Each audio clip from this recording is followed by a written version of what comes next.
سبو رب الألك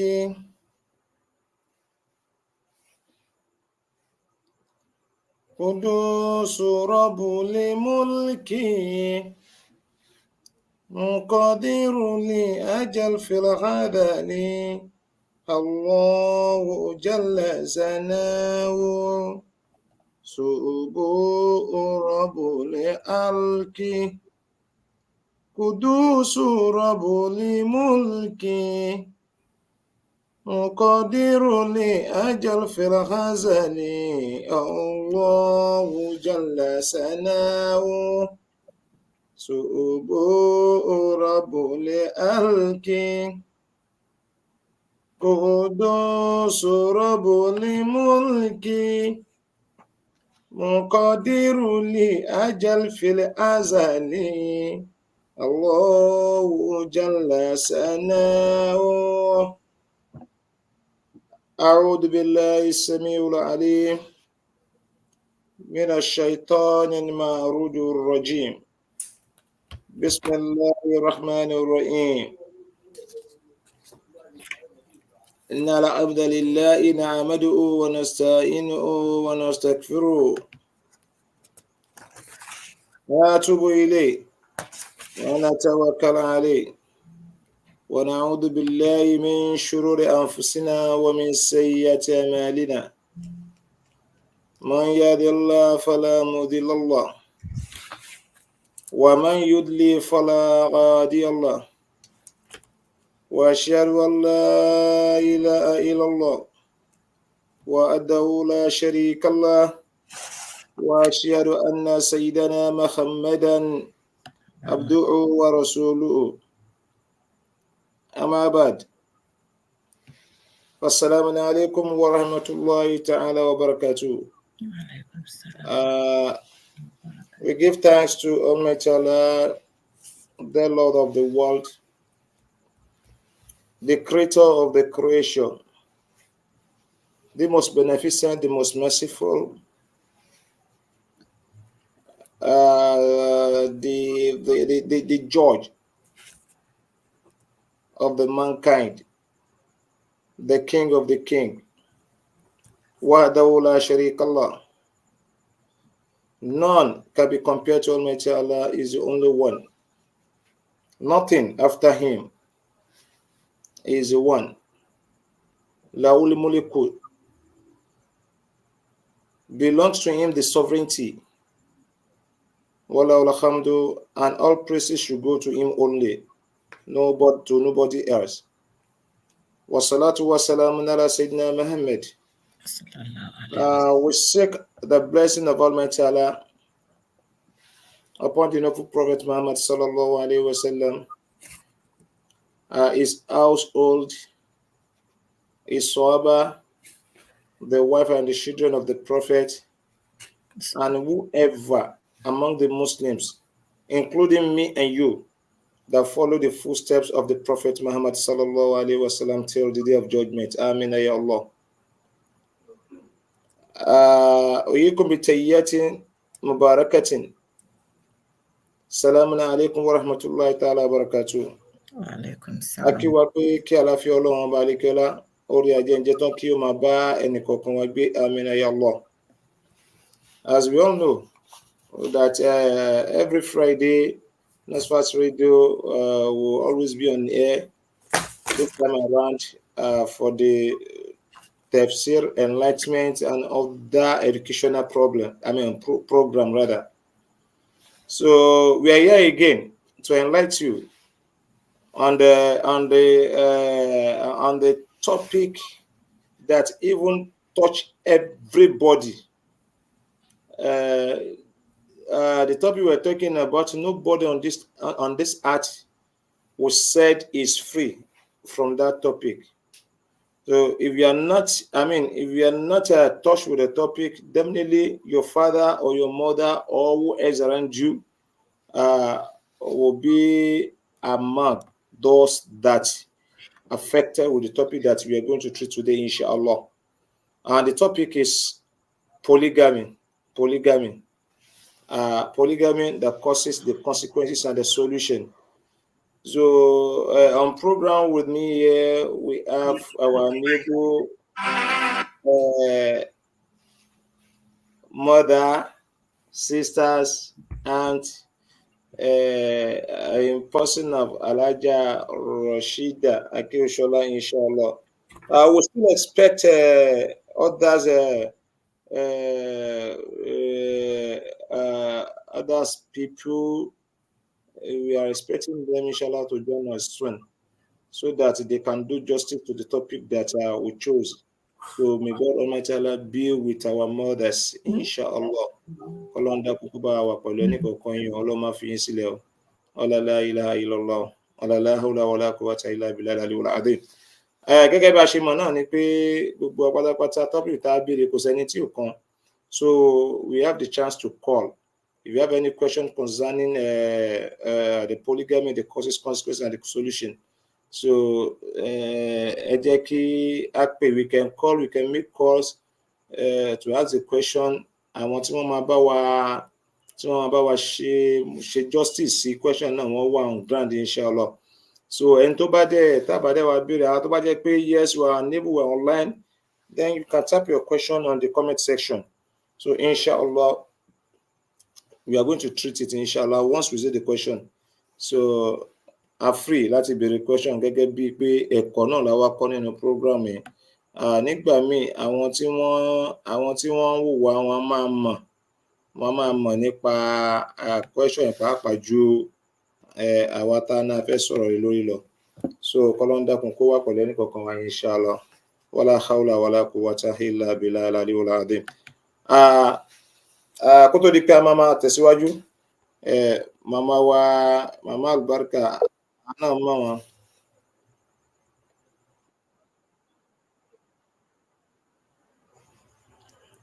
Okay.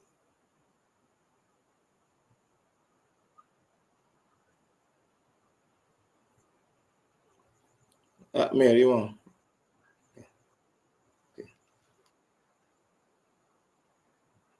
Okay. No problem. So inshallah, Ọlọ́run dákun kó wà pẹ̀lú ẹnìkọ̀ọ̀kan wa. Wala hawla wala quwwata illa billah. Kó tó di pé àwọn màmá wa máa bá wa lórí ètò, inshallah, ẹ jẹ́ kí a máa tẹ̀síwájú. We are talking about polygamy, Alaja. Ọ̀pọ̀lọpọ̀ àwọn èèyàn, a lè sọ pé 80% or 90% àwọn èèyàn, àwọn 95% rather, àti mọ̀ nǹkan tó ń jẹ́ polygamy, but rather ojú ẹ̀ náà kọ́ la máa fi wò ó. Ẹ jẹ́ ká kọ́kọ́ wò pé òkè, ká assume pé bóyá kò sẹ́ni tó mọ̀ nǹkan tó ń jẹ́ polygamy. Alájà, inshallah, gẹ́gẹ́ bí ẹlẹ́kọ̀ọ́, gẹ́gẹ́ bí ọ̀mọ̀wé, kí ni wọ́n ń pè ní polygamy?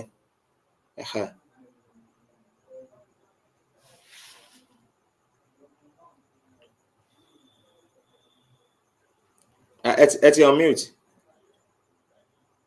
Ẹ ti mute rather, ẹ unmute.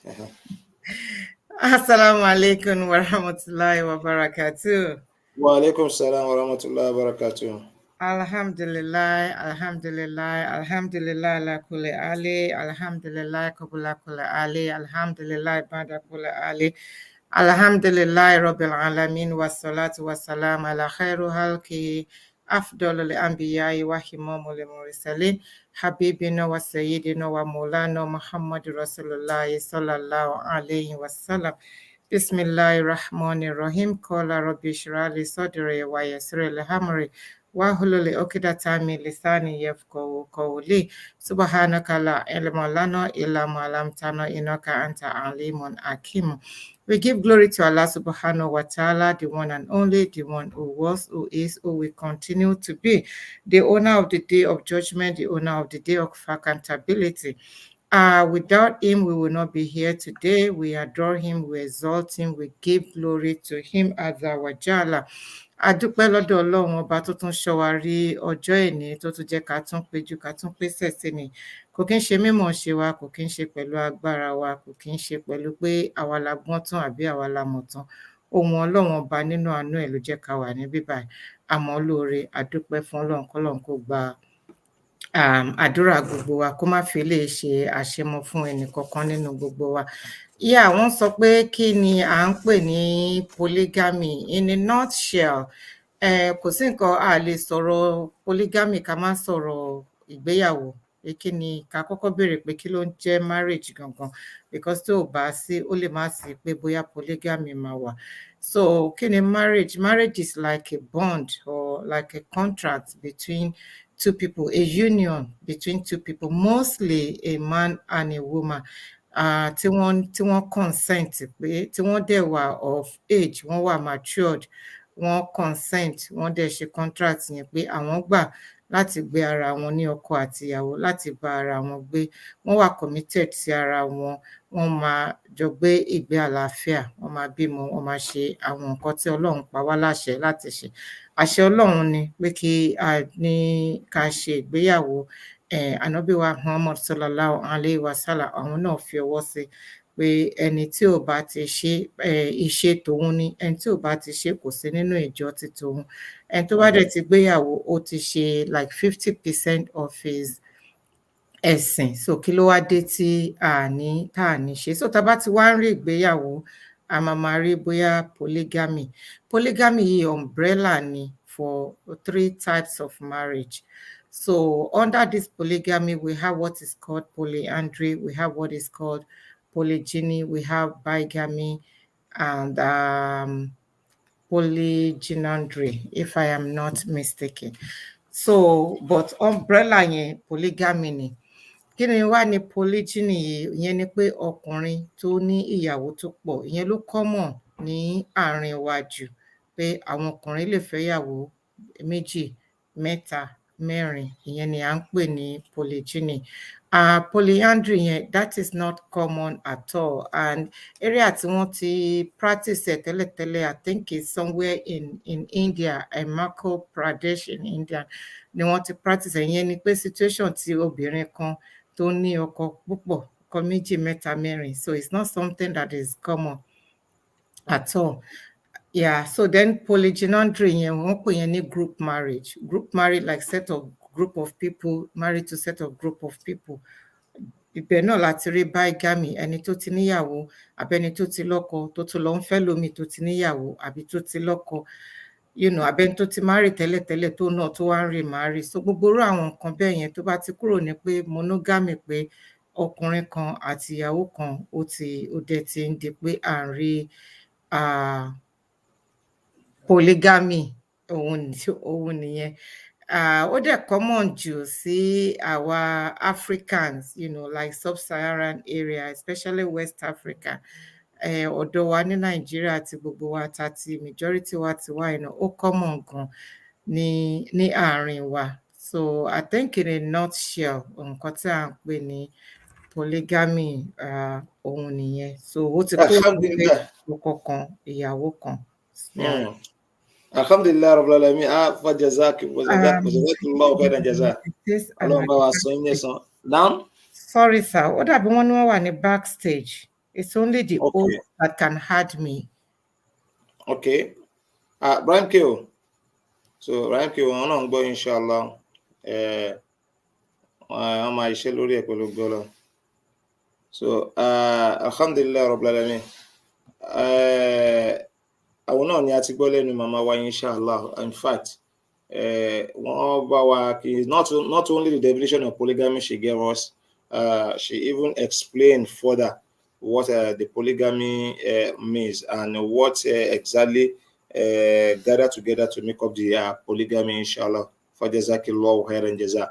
Inshallah, nígbà tí wọ́n ti wá ṣàlàyé pé kò sí bá a ṣe fẹ́ ṣe polygamy tí ò ní sí marriage ń bẹ, màmá wa ti jẹ́ kó yé wa bẹ́ẹ̀. Àwọn náà ni máa padà kó tó di pé àwọn màmá wa tó kù wọlé inshallah. Alájà ẹ̀yin náà ni máa ṣe padà darí question náà sí. Ẹ ti sọ fún wa pé kò sí bí polygamy ṣe máa exist tí ò ní sí marriage. Okay, we are talking about marriage. Institution kan tó ṣe pé ó ṣòro wọ̀ ni. Ó ṣòro wọ̀. So ẹni tó bá fẹ́ wọ̀ ó gbọ́dọ̀ learn dáadáa. Okay, láàárín ìṣẹ́jú péréte tí ò ní pọ̀, who should we marry Mm. as a man or a woman. Mm. So kó tó di pé èèyàn máa kó wọ ìgbésẹ̀ wo la lè gbé tá la lè fẹ́ gangan. Alhamdulillah, thank you so much, Ima. Ọlọ́run máa bá wa ṣe àlékún ìmọ̀ fún ẹ̀yin náà. A sọ pé marriage, a ti ṣàlàyé ẹ̀ fún wa, a dẹ̀ ti ṣàlàyé pé kí àwọn oríṣiríṣi ìgbéyàwó wo òun ló wà. Kí èèyàn tó wọnú marriage is not something that you can just go in just like that. You need to know, you need to be ready, you need to plan, you need to know what you are going into, where you are going into, and who are you going to go on the journey with. So marriage is a lifetime journey. Kò kì í ṣe ibi tí èèyàn máa lọ láàárọ̀ tó máa padà wọlé lálẹ́, ibi tí èèyàn máa wà títí tí ọlọ́jọ́ máa fi dé, títí tó máa fi dé bá àwọn méjèèjì, ibẹ̀ ni. So if you are going on this type of journey, then you really need to know what you are doing. You really need to know èèyàn tó fẹ́ bá rin irú ìrìn àjò yẹn. Irú àwọn èèyàn wo gan-an wá ni èèyàn lè fẹ́. The first thing tí màá kọ́kọ́ sọ ni pé ó better kéèyàn fẹ́yàn tó jẹ́ pé ó lẹ́sìn, ẹni tó jẹ́ pé ó mọ Ọlọ́run, ẹni tó jẹ́ pé ó ní ìbẹ̀rù Ọlọ́run lọ́kàn. Because téèyàn bá wà tí ò bá ní ẹ̀sìn, wàhálà ni. Tí ìwọ bá dẹ̀ jẹ́sìn, or tí ìwọ bá jẹ́ náà pé bóyá ẹ̀sìn tìwọ náà kò dúró déédéé tó, ó tún wá lọ fẹ́ni tí ò lẹ́sìn, ẹ̀yin méjèèjì máa jọ dipò kí ni. So báwo lẹ ṣe wá ṣe fẹ́ jọ gbé ìgbésí ayé yín? Orí foundation wo lẹ fẹ́ build ilé yín lé lórí? Ó máa jẹ́ pé foundation yẹn kò ní wà solid. Foundation tó bá dẹ̀ ti solid, téèyàn bá ti gbélé lé lórí, ilé yẹn gan ò lè wà solid, ilé yẹn máa wó tó bá pẹ́, tó bá yá ni. So èèyàn láti kọ́kọ́ mọ̀ yẹn pé ẹni tí mo fẹ́ bá rìnrìn àjò yìí, ṣẹ́ni tó lẹ́sìn ni, ṣẹ́ni tó mọ Ọlọ́run ni, ṣẹ́ni tó ní ìbẹ̀rù Ọlọ́run ni. Kò kí ń ṣẹni tó máa sọ pé ó yá ká lọ kírun, tó máa sọ fún ẹ pé kí ló dé, leave me. Àbí tó máa wá sọ pé ọ̀rọ̀ Ọlọ́run ni wọ́n ń sọ yìí, àbí nǹkan Ọlọ́run ni wọ́n ń ṣe yìí, tó máa sọ pé òun ò ráyè, àbí báwo ló ṣe jẹ́. So èèyàn láti kọ́kọ́ wò yẹn pé ṣẹ́ni yìí ẹni tó lẹ́sìn ni, ṣé ẹ̀sìn wa náà ṣó dẹ̀ jọ dọ́gba. Then you on the other side, láti tún wá wò pé ẹni yẹn is he of a kind character. Ṣé oníjàgídíjàgan èèyàn ni? Ṣé oníwà pẹ̀lẹ́ ni? Ṣé oníwà tútù ni? Ṣẹ́ni tó respect ẹni, tó máa respect àwọn family ẹ̀, tó máa respect nǹkan tó ń ṣe. Ṣẹ́ni tó lè jẹ́ kó grow ni? Ṣẹ́ni tẹ́ lè jọ grow together ni? Ṣẹ́ni tẹ́ jọ wà compatible ni? Àbí ìwọ ní master's degree, òun jẹ́ secondary school dropout or secondary school cert holder. Ìrìn àjò yẹn lè máa go well because your own exposure máa ju títí ẹ lọ, your own understanding máa ju títí ẹ lọ, your own way of thinking ó máa ju títí ẹ lọ. Àwọn priorities yín ó lè máa align. So look for somebody tó jẹ́ pé tó bá jóbìnrin, ó dáa kéèyàn wo ẹni tó jẹ́ pé ó ní ju òun lọ díẹ̀, ó dáa. Kò kí ń ṣe pé èèyàn ò lè fẹ́ni tó kéré sí, but it's always good kéèyàn wọ ẹni bóyá wọ ní first degree, ẹni yẹn lè ní second degree, ẹ̀yin méjèèjì lè jọ wà at par, ó wà bẹ́ẹ̀ yẹn. Ṣùgbọ́n kí ó wá jẹ́ pé ìwọ ní PhD, ẹni yẹn wá ní first degree. So tó bá gba àwọn iṣẹ́ kan, àbí tó bá fẹ́ lọ ṣe àwọn nǹkan kan, there will be a time tó lè máa rò pé bóyá ó lè máa feel inferior, ó lè máa feel intimidated, ó lè máa rí ẹ pé you are sincere with what you are doing, ó lè máa rí pé you just love to do things. Kó máa wò pé bóyá o kàn fi ń spite òun ni, àbí o fi intimidate òun ni, àbí o fi ń ṣe pé bóyá torí pé o ní ju òun lọ ni. So better kéèyàn wo àyè yẹn, kéèyàn wo pé compatibility, education wise ṣe jọ wà compatible, socially ṣe wà compatible, spiritually ṣe wà compatible, economically ṣe wà compatible. Àwọn priorities yín ṣó wà align pẹ̀lú ara wọn. So èèyàn láti wo irú yẹn náà. Then is that person compassionate? Ṣẹ́ni tó máa sọ pé orí ń fọ́ ẹ, torí máa fọ́ òun náà ni? Ṣẹ́ni tó máa sọ pé ẹ̀yìn ń dùn ẹ tí ẹ̀yìn máa dùn òun náà ni? Àbẹ́ni tó máa sọ pé orí ń fọ́ ẹ, tó máa sọ fún ẹ pé kí ni gan-an, lọ ṣe kinní kan, àbí títí ẹ ti pọ̀jù, àbí tí ò tiẹ̀ ní wo ibi tó wà, àbí tí ò tiẹ̀ ní rí títí ẹ rò, ṣé òun ni? And kò sí pọ̀rọ̀ pé bóyá ìfẹ́ fọ́jú àbí pé kinní kan. No, èèyàn ti máa rí gbogbo àwọn red flags yẹn, èèyàn ti máa rí gbogbo àwọn ìhùwàsí yẹn, èèyàn ti máa rí gbogbo àwọn ìṣesí yẹn while you are courting. Àfi tó bá jẹ́ pé o kàn decide láti má notice wọn, àbí o kàn decide láti má think about them, kó wo pé kó fọwọ́ kékeré mu, you treat them with levity, kó wo pé nǹkan tí ò ní meaning ni. But those little things, it goes a long way láti jẹ́ pé thank you so much my sister. Thank you. So kéèyàn wo gbogbo irú àwọn situation yẹn kéèyàn tó go into marriage pẹ̀lú ẹni náà. Is that person from your tribe? Bóyá Yorùbá ni ẹ́, Ìgbò lẹni náà ni, àbí Haúsá ni ẹ́ ni. Àwọn kan tiẹ̀ wà ní àwọn area kan rú àwọn Indian tán jẹ́ pé wọ́n ní àwọn classes. They have the low class, the middle class, the elite, the gbogbo tó jẹ́ pé àwọn tó wà from the low class wọn ò lè gbà kán fẹ́ àwọn tó wà from the middle class. Wọ́n á sọ pé ìwọ jẹun yó tán, ẹni tó wá láti low class ó fẹ́ lọ fẹ́ middle class, o ò lè ní peace nínú marriage yẹn. Àwọn parents wọn ò ní jẹ́ kó work. Tẹ bá dẹ̀ rò pé bóyá you are outside, tẹ bá padà lọlé, kò lè augur well. So at the end of the day, it will lead to separation, it will lead to divorce. So irú yẹn náà èèyàn láti wò. Then this person, is he hard working? Ṣé ìyàwó tó lọ fẹ́ àbìdítọ̀jọ́ ni, tó jẹ́ pé bóyá like somebody told me nígbà kan when we newly came here pé òun ti ṣiṣẹ́ ní Nàìjíríà, òun wá gbowó ní Canada. Ìyẹn náà dẹ̀ dá o. Irú owó tó wá gbà yẹn ohun èmi o, torí èmi ò mọ bí èèyàn ṣe fẹ́ live ní Canada yìí tó máa sọ pé ó ti lọ ṣiṣẹ́ níbì kan, owó kan ló wá gbà níbì kan. I don't think it's real. So irú ẹni yẹn ẹ ti rí pé ẹni tí ò ní kan ṣe ni. So that person is relying on the income of the husband. So kò kán ọkọ ẹ̀ bá lọ ṣiṣẹ́ mẹ́ta, bá lọ ṣiṣẹ́ mẹ́rin, kò care. Ọkọ ṣáà ti tún lè ṣe, kó ti wà responsible fún ilé ni. So if you marry a lazy person, at the end of the day, gbọ́n mi sí omi ò tó, oríṣiríṣi ló máa ṣẹlẹ̀ nínú ilé. This person tẹ fẹ́fẹ́ náà, àtọkùnrin àtobìnrin, they have to be matured. Mentally they have to be matured.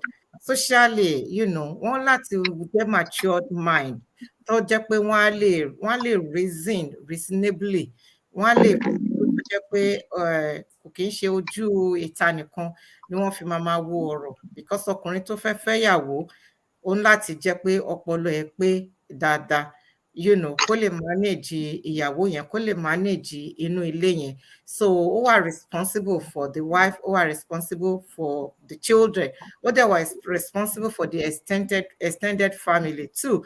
Tó bá lọ fẹ́ daddy's boy kan àbí mommy's boy kan tó jẹ́ pé mommy sọ pé daddy sọ pé ni, lè jọ rí bí fi kòólà. So láti look for somebody that is matured and tó dẹ̀ wà mindset ó wà okay. Then you need to go out or marry somebody that respects you for who you are, what you are, to believe in you, to dẹ̀ mọ̀ pé and can even assist you to grow. So tó bá lọ fẹ́yàn tó jẹ́ pé even your own ìlọsíwájú ó ń jẹ́ problem fún, àbí the way and manners of you doing things ó ń jẹ́ threat fún. So irú yẹn náà kò lè jẹ́ kí peace kó wà nínú ilé yẹn. Marriage dẹ̀ preach tranquility, and then support for each other. Ó preach selflessness. So you shouldn't see yourself as pé bóyá ìwọ ló tó tán, àbí ìwọ ló mọ̀ tán, àbí pé ẹnìkejì ò tó ẹ. So ẹni tó máa run ẹ down, àbẹ́ni tó máa pull ẹ down, àbẹ́ni tó máa jẹ́ kí self-esteem ẹ kó low, kí morale ẹ kó low, I don't think that person is a good person for you to even want to spend the whole life with. So, and it's better to open your eyes before going into it at all. Only gbogbo pé, marriage counseling before marriage, pre-marriage counseling, òun ló ṣe máa ń dá. Then you know who you want to go out with, who you want to, go on that lifetime journey with, so that èèyàn ní ní cause láti regret, àbí láti wá máa wò pé tẹ́ bá dẹ̀ ti wọnú ẹ̀ ó di pé, ẹ lè jáde mọ́, ojú wo ni society fẹ́ fi wò ó, ojú wo làwọn èèyàn fẹ́ fi wò ó, bóyá mo marry lénìí àbí mo marry lọ́la, ó wá tún wá dúró sínú you are not happy in the marriage. So it's better for you to, just go into it with your eyes open. So by the word could go into it, just know from the word good that you won't go into it. So those are, little examples of people that we can choose to marry and decide to go on this lifetime journey with. Salam alaikum. Alhamdulillah rabbil alamin, jazakumullahu khairan jaza. Adúpẹ́ lọ́wọ́ yín púpọ̀ alájà pẹ̀lú ìdáhùn tí ẹ fún wa. We welcome our mothers, inshallah, in person of Hajiya Rizkiya Kamaluddin. You are highly welcome, for jazakillahu khairan jaza. Ọlọ́run bá wa san yín ní ẹ̀san dáadáa. Kó tó di pé a máa lọ sí ọ̀dọ̀ alájà wa Kamaluddin. Alájà, there was issue. Alájà tí inshallah alájà máa padà wọlé, inshallah máa padà wọlé. So a kí àwọn màmá wa lẹ́ẹ̀kan sí, Ọlọ́run dákun bá sọ yín ní ẹ̀san dáadáa. Alájà, kó tó di pé máa lọ sọ́dọ̀ màmá wa Kamaluddin. There's one issue tí mò ń sọ yìí pàápàá, it happens this afternoon. Ó ṣẹlẹ̀ ní ọ̀sán yìí ni, concerning two couples. As a medical expert, Alaja, as a medical expert, so àwọn méjì wà wọ́n fẹ́ fẹ́ra wọn. We are talking about the genotype or no genotype, so they didn't check their genotype before they go into that marriage. At the end of the day, they now realize that, okay, husband is AS, wife is AS. So as a medical expert, is there because àwọn kanínú ìwé ni, ṣe get Alaja, àwọn kanínú ìwé ni, can they be able to manage that relationship, that marriage with such a kind of genotype? Allah Azza wa Jalla. Àwọn mistakes tá máa ń ṣe ó pọ̀ díẹ̀. Gbogbo nǹkan ni Ọlọ́run lè ṣe, but àwọn nǹkan míì wà tí Ọlọ́run ò ní ṣe. Kì í ṣe pé kò lè ṣe, but he won't do it. Ó ní pé tí a bá ń sunkún, a máa máa ríran.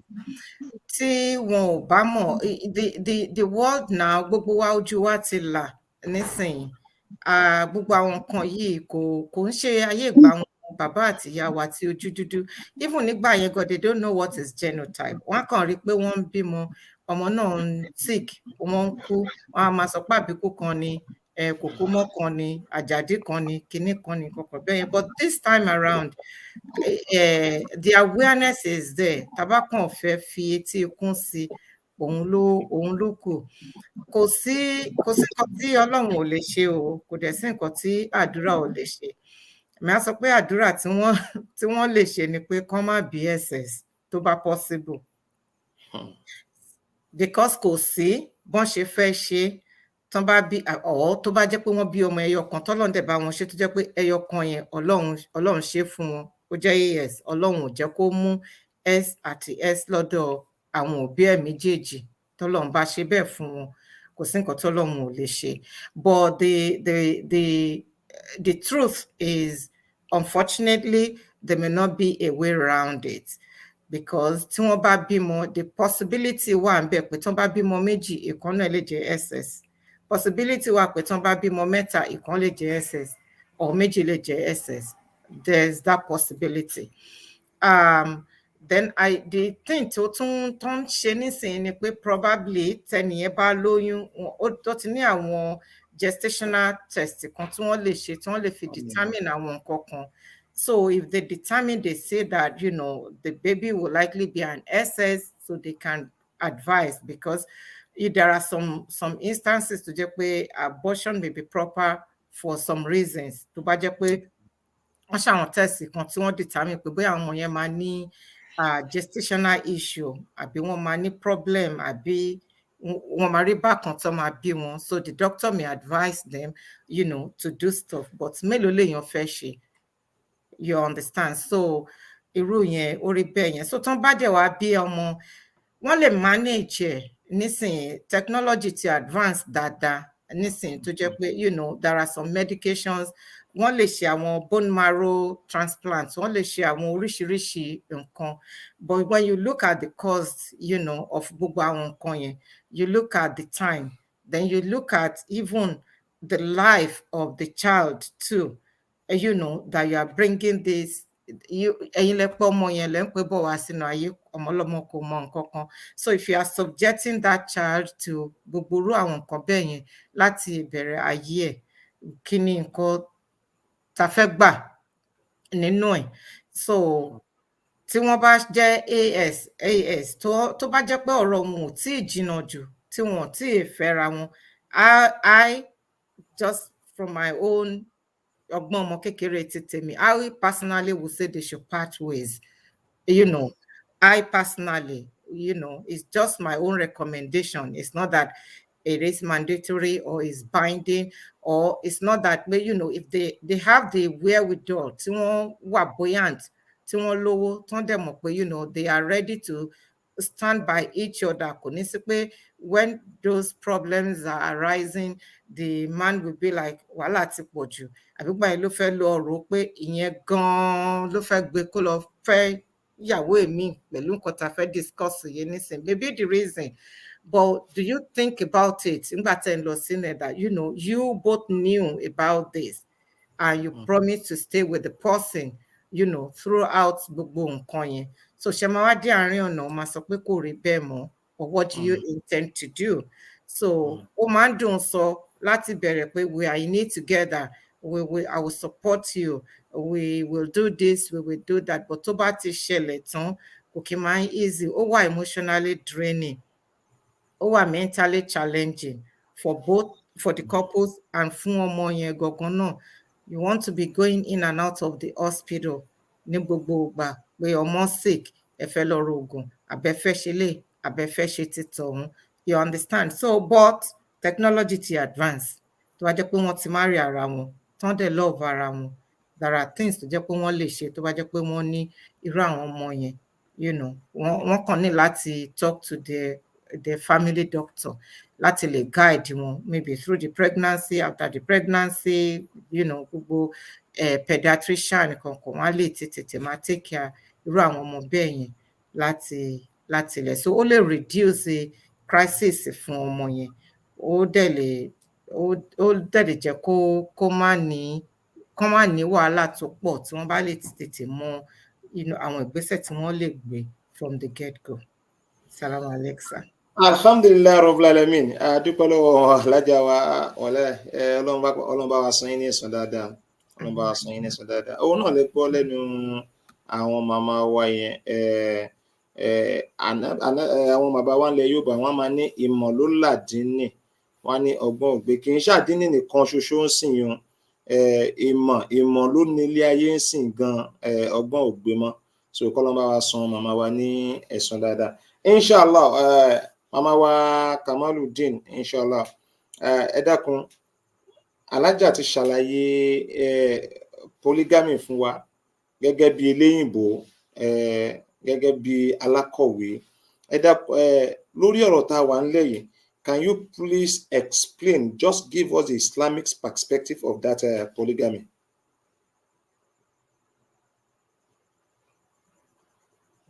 On mute.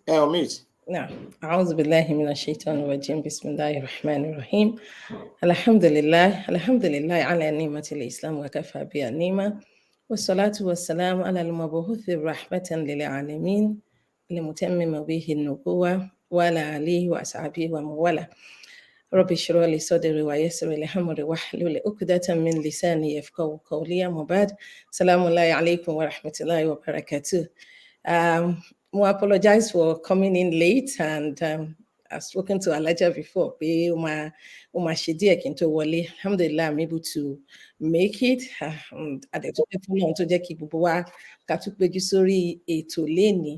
Obviously, nǹkan is very sensitive, especially for we women.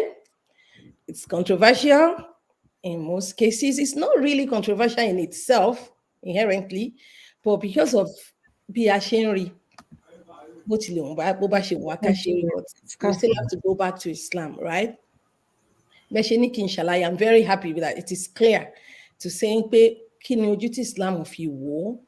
Tá bá dẹ̀ fẹ́ wo anything nínú Islam, obviously we have places that we can go to, which is our Quran and the Sunnah of the Prophet sallam.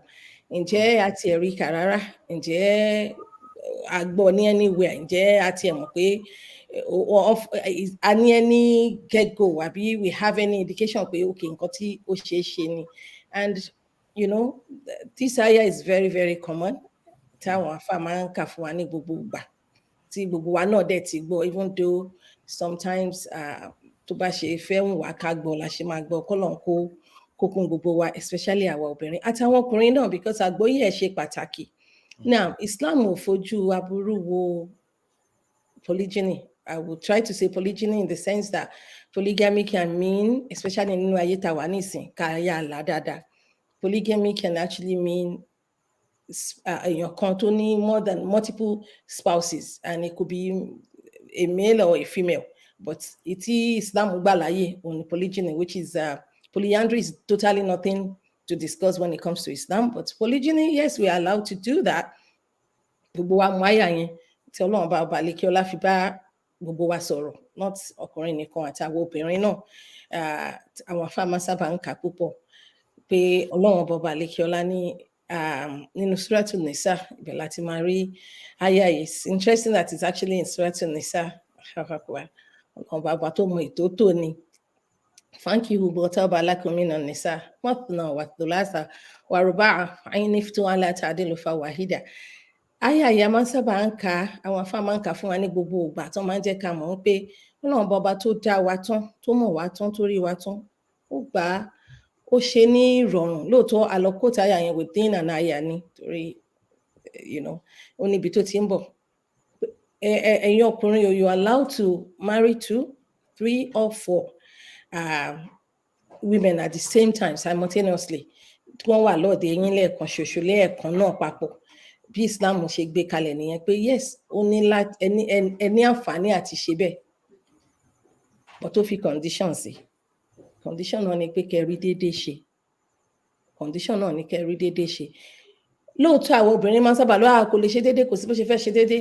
Di déédéé tí ó wà lérò tàdé bá nínú Sunnah Ànábì Muhammad sallam kò kí ń ṣe ìfẹ́, torí ibi tí mistake máa ń padà wà láàárín àwa mùsùlùmí gangan nìyẹn.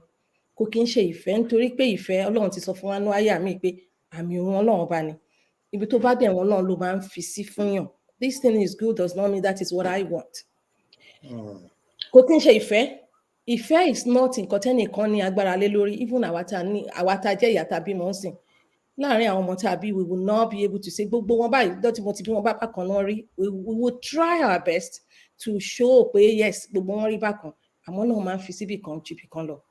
So when ìfẹ́ yẹn kò sí ní kápá ọkùnrin àbí ní kápá obìnrin.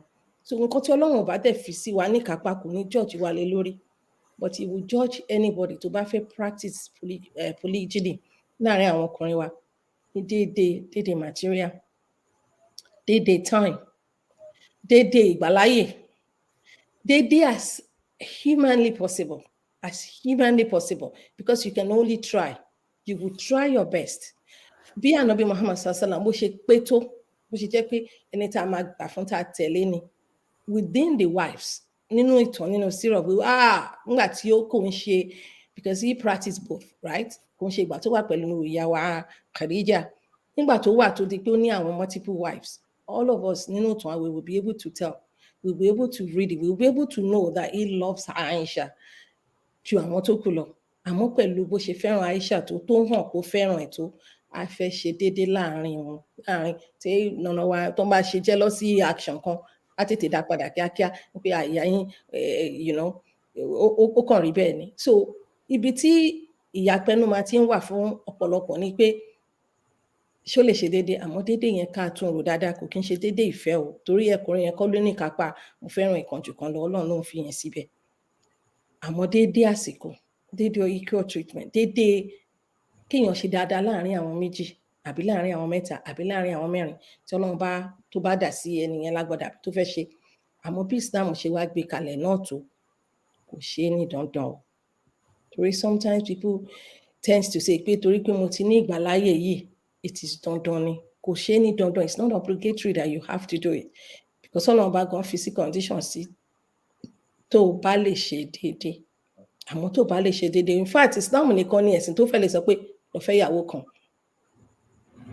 tó clear ẹ̀ and mi ìfẹ́ káwọn èèyàn ṣì mí gbọ́ láàrin tó clear pé tí o bá lè ṣe déédéé fẹ́ ìyàwó kan kí Islam tó dé iye ìyàwó tó bá wọn ọkùnrin ló ń fẹ́ tó bá dẹ̀ ṣe wọn lọ ṣe ń ṣe so Islam came not to introduce polygyny but to regulate it to make sure pé responsibility tó gbé fáwọn ọkùnrin wọ́n pé wọ́n dúró lórí pé ìtọ́lọ́run sọ ní wọ́n dẹ̀ ń rí ṣe.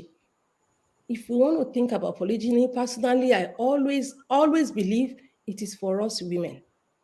Even though àwa náà la rò pé àtàkójú, it is for us women. If only we can sit down and think deeply. Àǹfààní ló jẹ́ fáwọn obìnrin. I might not say in all cases, àwọn oníríṣiríṣi gbogbo tiẹ̀ náà tó máa ń mú dání o. Please don't get me wrong because of how it is being practiced, how it was practiced by our father, how it's being practiced now, how we will view it, depending on where we are. But àǹfààní ló jẹ́ fún wa tẹ̀lé ní ọ̀nà náà àǹfààní yẹn láì mọye ọ̀nà àwọn iye àǹfààní ló wá ṣe. It came to support us women, just in case we became widow, just because we take the wrong step and we go marry somebody. Pé alájà ṣe ọ̀nà náà fún alẹ́ kan, you mistakenly marry somebody that your values just doesn't align. You have the opportunity. Islam does not say to death do us part. It didn't say that because that would be too much on us. That would put a whole lot of pressure on us that you have to get it right first. And if you don't get it right first, you're doomed for life. No. Because see, for better, for kine, for, all those things that is there within some other religion, we don't have that. If you take a wrong step, there is correction. If your husband passed away, there is opportunity. Because seriously, let's be real. Ṣọmọ 25 years old tó ṣe marry, tó ṣẹ̀ṣẹ̀ fẹ́ marry, ni ó máa mú ìyá going to 40. Sí láyé ànábì o, let's be real o. Ló máa mú wálé ní ìyàwó tí mo fẹ́ ní màmí. Wọ́n ti bímọ mẹ́ta. Ọkọ wọn kú ni. Yeah, and I really love the woman and I want to go for her. Ìyá wo ló máa wò pé that's the right thing to do. In fact, ìyá mi àdì nǹkan mi lórí ẹ̀ ni pé ọmọgùn ò ní tó gbérú ẹ̀ lọ́lé. Does that's the end of that woman's marital life? Ọlọ́run ọba tó dá wa, ó mọ̀ wá jura wa lọ. I'm a woman, I'm saying it, I'm not telling anybody it's for everybody, but it is for us women, if only we can think deeply. Lóòótọ́ tá a bá ń sọ ojú àwọn obìnrin máa fàrú, ìyàwó ọkùnrin máa gígùn. In fact, it's supposed to be the other way around. Torí nínú ojú mi tí mo bá jọkùnrin ẹ̀rù á máa bà mí pé this is a burden. This is a huge responsibility that Allah is placing on me. How am I going to be able to do it? And I will be a woman that will be smiling. We are supposed to be the ones smiling. We don't know what life is going to throw at us at any time. To say, Alhamdulillah, if anything happens, I know I'm covered within the tenets of Islam.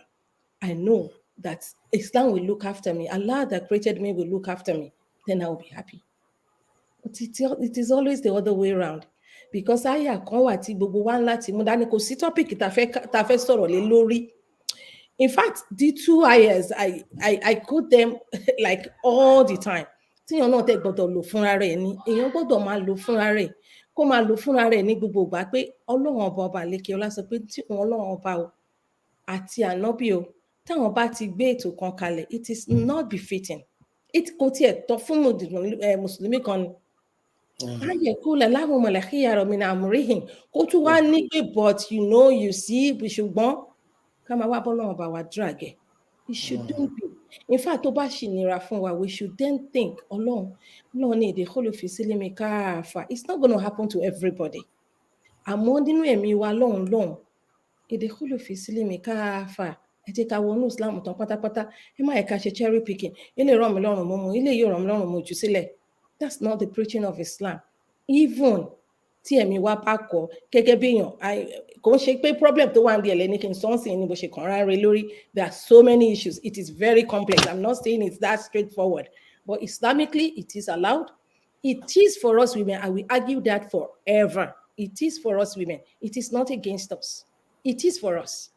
And it is a responsibility and a burden on our men. Tọ́lọ́run bọ̀ bàlẹ̀ kọ́lá jẹ́ ká lè gbàgbọ́ yé ó dẹ̀ lè yé wa ká dẹ̀ lè fọkàn tẹ́ dáadáa ká má kàn fojú fò dànù because there's so many reasons. So if you check it is for us women. I am Now, a teacher. I have seen the demographic of ọkùnrin rè, obìnrin rè. Almost everywhere you have more women than men. Forget about ẹnìkan widow this time around. How does Islam look after me as a woman? If I am born and my counterpart that is going to be my spouse, we have shortage of them. What's going to happen to me? Islam ẹ̀sìn tó pé ni, ẹ̀sìn tó look after everybody ni. Even though tá a bá fọkàn sí kọ́nà ọba àlekè ọlá ṣe nírọ̀rùn fún wa láti gba Islam tán ká lè jupá jùsẹ̀ sínú ẹ̀ ká má sí nínú mùsùlùmí pé gbàtọ́ lọ́n sọ but you see and ká máa wá lo ẹ̀kíyàsí tiwa ọpọlọ tiwa ká máa try láti fi gbé nǹkan tọ́nà ọba ti gbé kalẹ̀ sílẹ̀. We're not talking about how it is being practiced. We can talk about that. We can, rather than condemn something, let's look at the system and overhaul the system and make the system work better for us than going against it. Wallahu a'lam. Assalamu alaikum. Alhamdulillah Rabbil Alamin.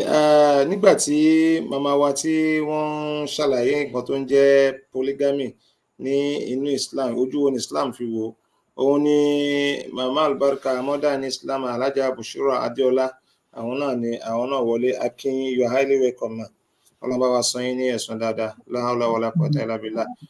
Kó tó di pé Alhaja màmá wa Kamaludin, ẹ dákun, nígbà tẹ́ ń sọ̀rọ̀ lẹ́ẹ̀kan, you mentioned something about adlu. Quran ń sọ bọ̀ pé fankihu ma taba lakum minan nisa masna wa thulatha wa ruba'a wa in khiftum alla ta'dilu fawahida. That is what the Quran said. So let's have a look at that adilu in Islam. Pé kí ni wọ́n ń pè ní dédé. Okay, is it dédé ni pé okay tí máa níyàwó méjì nísìn, I give this one $2,000, I give this one $2,000, mo fún lè ní $500, I give this one also $500. But èmi wá fẹ́ béèrè question kan. Ká máa ní dédé ní Islam, Ọlọ́run tó dá wa, ọba àlekè ọlá, òun ló dá wa sáyé, Ọlọ́run dẹ̀ dá everybody papọ̀ ni, ṣùgbọ́n Ọlọ́run yẹn ò ní san gbogbo wa lẹ́san papọ̀ at the same time. Ó máa san àwọn kan lẹ́san tí wọ́n bá ṣe dáadáa, ó máa san àwọn kan lẹ́san tí wọ́n bá ṣe aburú. So tá bá ní ká gbé déédé yẹn wọ̀, ká fi wojú déédé tí Ọlọ́run bá ń sọ yìí, ṣé is it acceptable in Islam kéèyàn níyàwó méjì nísìn?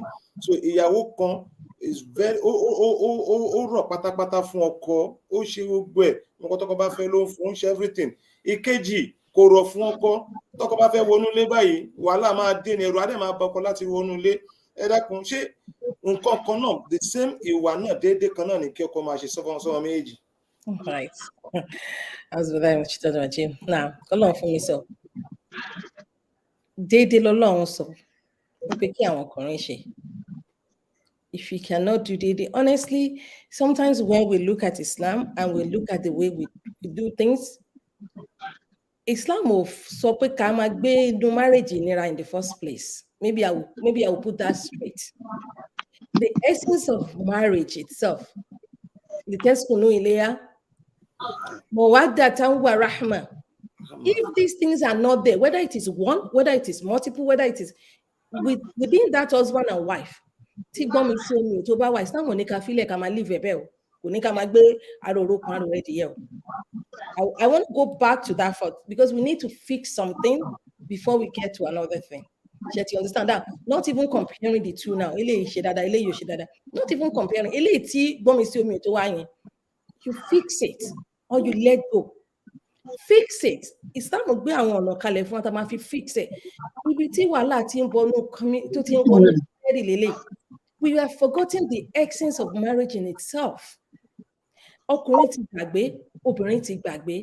We feel like when you go into it and that's it, it has to go like that forever. That is the essence. You will find it. Okay, you need to fix it. You can't leave it like that. So therefore, what's the a woman that you cannot do that is not worth being your wife. A man that you cannot do that you cannot give the sekina to, you cannot give the rama. If it's not going to be there, you're not bound together forever. That's not Islam.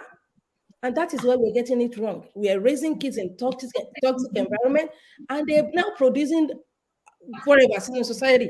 So máa padà síbi pé ọkọ àti ìyàwó tó ń ṣe gbọ́n mi sí omi tó ò bá jẹ́ ìyàwó kan ló wà lọ́ọ̀dẹ o kò bá jẹ́ ìyàwó mẹ́rin ló wà lọ́ọ̀dẹ o ẹyọ tẹjọ ní wàhálà yẹn ẹ padà sínú ẹ fix ẹ. You have to live together in harmony. You have to live together in compassion, in friendship, companionship. That is not doable. You need to go your way. Find somebody that you're compatible with. Find somebody you're compatible without the society as Muslim community looking at you guys as it might not be you might not be compatible. You made a mistake. You redirect your steps. So that being said, question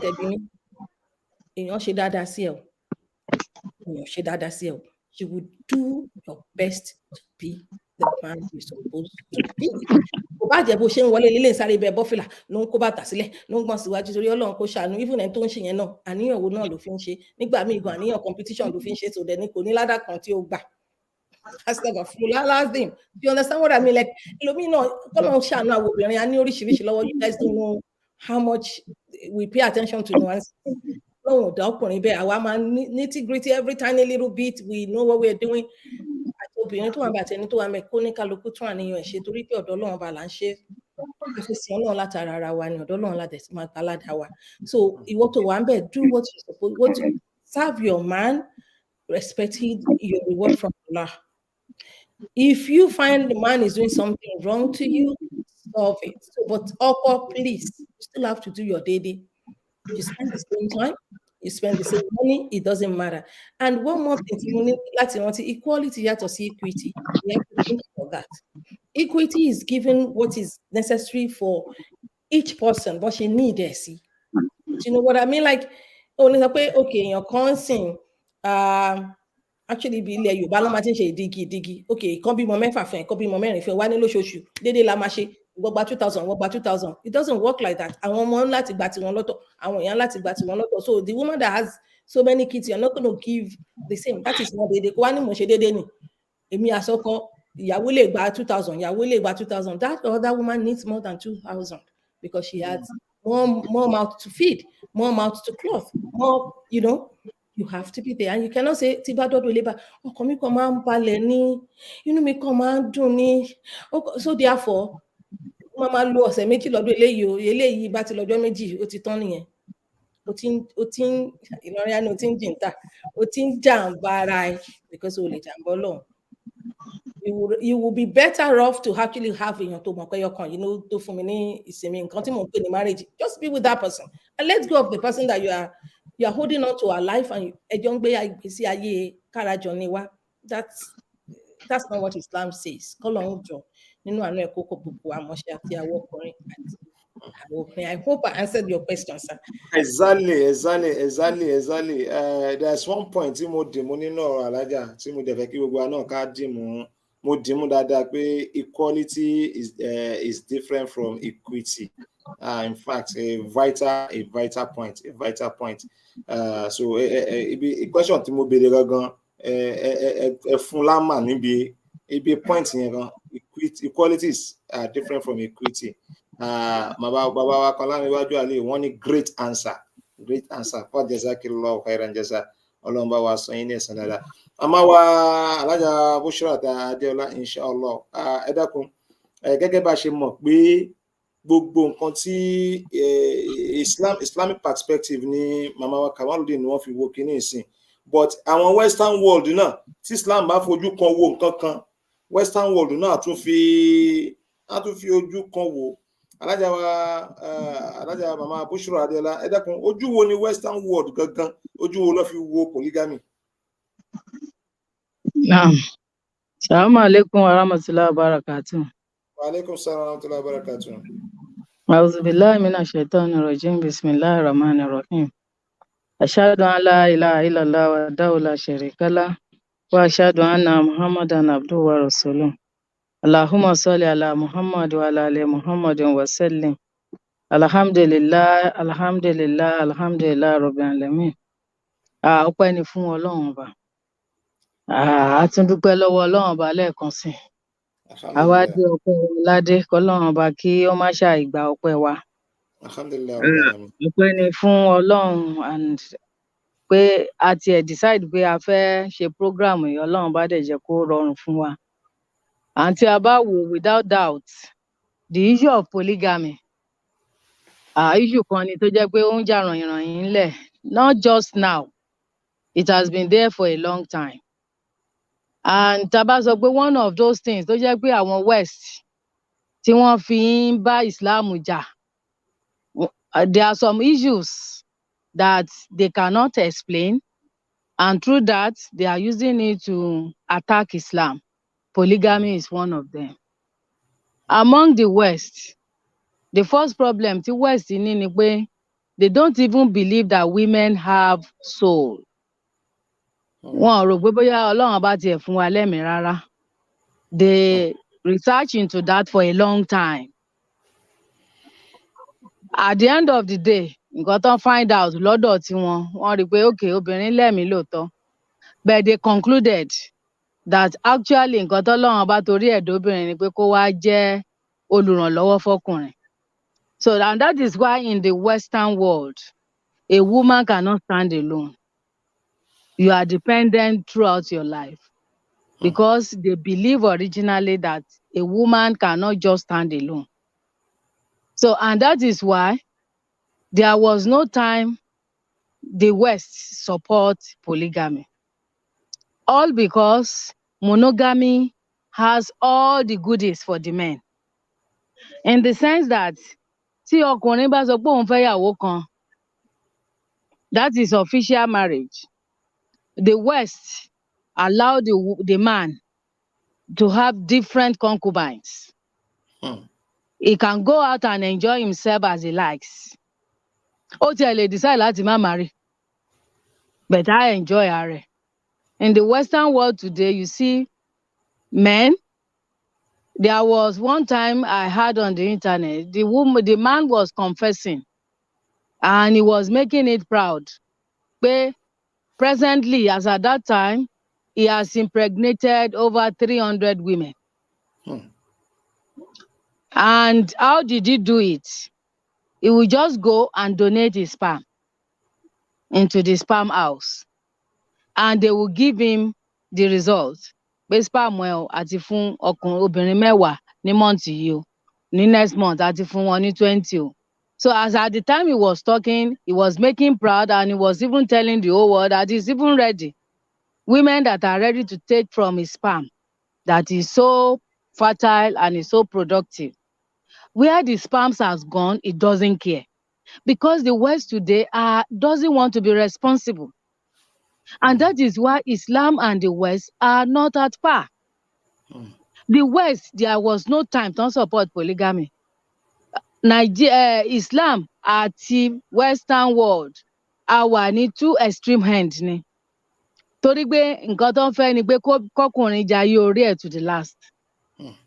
So, and limitation tí Islam wá mú wá pé ẹ fẹ́ yàwó mẹ́rin yẹn, it's like cutting their feathers. So they don't even think about it. Pé obìnrin o, instrument ni lọ́wọ́ ọkùnrin, ó dẹ̀ gbọ́dọ̀ lò bó bá ṣe wù.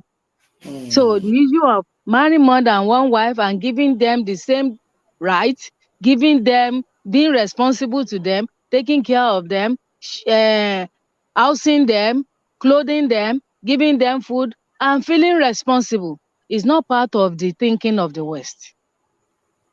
And when you look at other religions and other traditions in the world, ẹ rí i pé àwọn náà support ẹ̀, even tíwèé wọn bá support ẹ̀, tó yẹ pé nínú ìwé wọn, wọ́n máa kà jáde, this prophet has so many wives, kìnìkan, but to them they will tell you it's against their religion. All because of their selfish thinking and their selfish role tán fẹ́ kó play in the life of the men. Pé obìnrin yẹn o, wọ́n fẹ́ kán lò wọ́n báṣubàṣu bó bá ṣe wù wọ́n ni. And by the time they legalize polygamy, kò ní jẹ́ nǹkan tí ó máa wúlò fún wọn. So in short, the West doesn't support it for a time. Torí pé wọ́n rí pé ó máa wà against the liberty of the men. So for them to have opportunity. And when you look at the West, there are a lot of lies and there are a lot of pretense. tó dẹ̀ jẹ́ pé òun ni ọ̀pọ̀ ọmọ ẹ̀dá èèyàn ni wọ́n máa ń tẹ̀lé. I can remember there was a time when one of my colleagues was saying, Alhaja, how do you go about this thing? Islam yín ó ní pé káwọn ọkùnrin máa fẹ́ stop at that. Kò ń ṣe mẹ́rin ni. And that mẹ́rin is not that you just go and carry 4 women at the same time and start to marry. It's only if you think you can actually take care of them. Wọ́n ní pé òun tóun tọkọ òun bá ṣáà ti fẹ́ òun kókàn tiẹ̀ ní concubine kó má ṣáà jẹ́ kó òun mọ̀ wọ́n. Fine. Mo ní nǹkan tó wà níbẹ̀ nìyẹn. The problem you people have is that like deceit, irọ́ lẹ fẹ́. But Islam is not a religion of deceit. But let me remind you, you don't want to know them, but those people will know you. And by the time you are known, then you are exposed to a lot of threats from them. They can organize for hired killer to kill you. They can kidnap your children. After all, you don't know them and you don't care to know. But the concubine, they will have find out, even if they don't know before they get engaged. They will find out who you are. They will know you are here with her.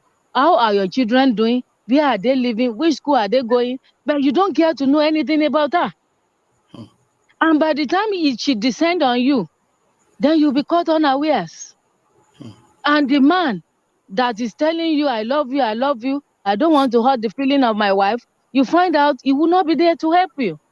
Then you see her getting serious. Alhaja, it makes sense. Only no. Our religion is a religion that gives us that sense of thinking. And even before anything happens, Islam will have exposed you and let you think about the pros and cons of what is happening. We have cases of men that died, and it was on the day he's been buried that wives will come up with children. And the worst situation is at times he got married the only legal wife, quote and unquote, are living is willed for the concubine outside. And they will give the woman that he has spent the whole lot of his life with 7 days to pack out of that house with her children. The man has gone forever. And the lawyer and everybody that are still existing, they will walk by the will. So and at the end of so the West doesn't support it because they don't love the women. They don't have the status of women in the West is nothing but 0. And that is why there are so many agitations among the Western women. Because many of them that are now coming up, they find out that they are being cheated. Because they only want to use them and dump them. And that is why the West is telling the you need to be liberated.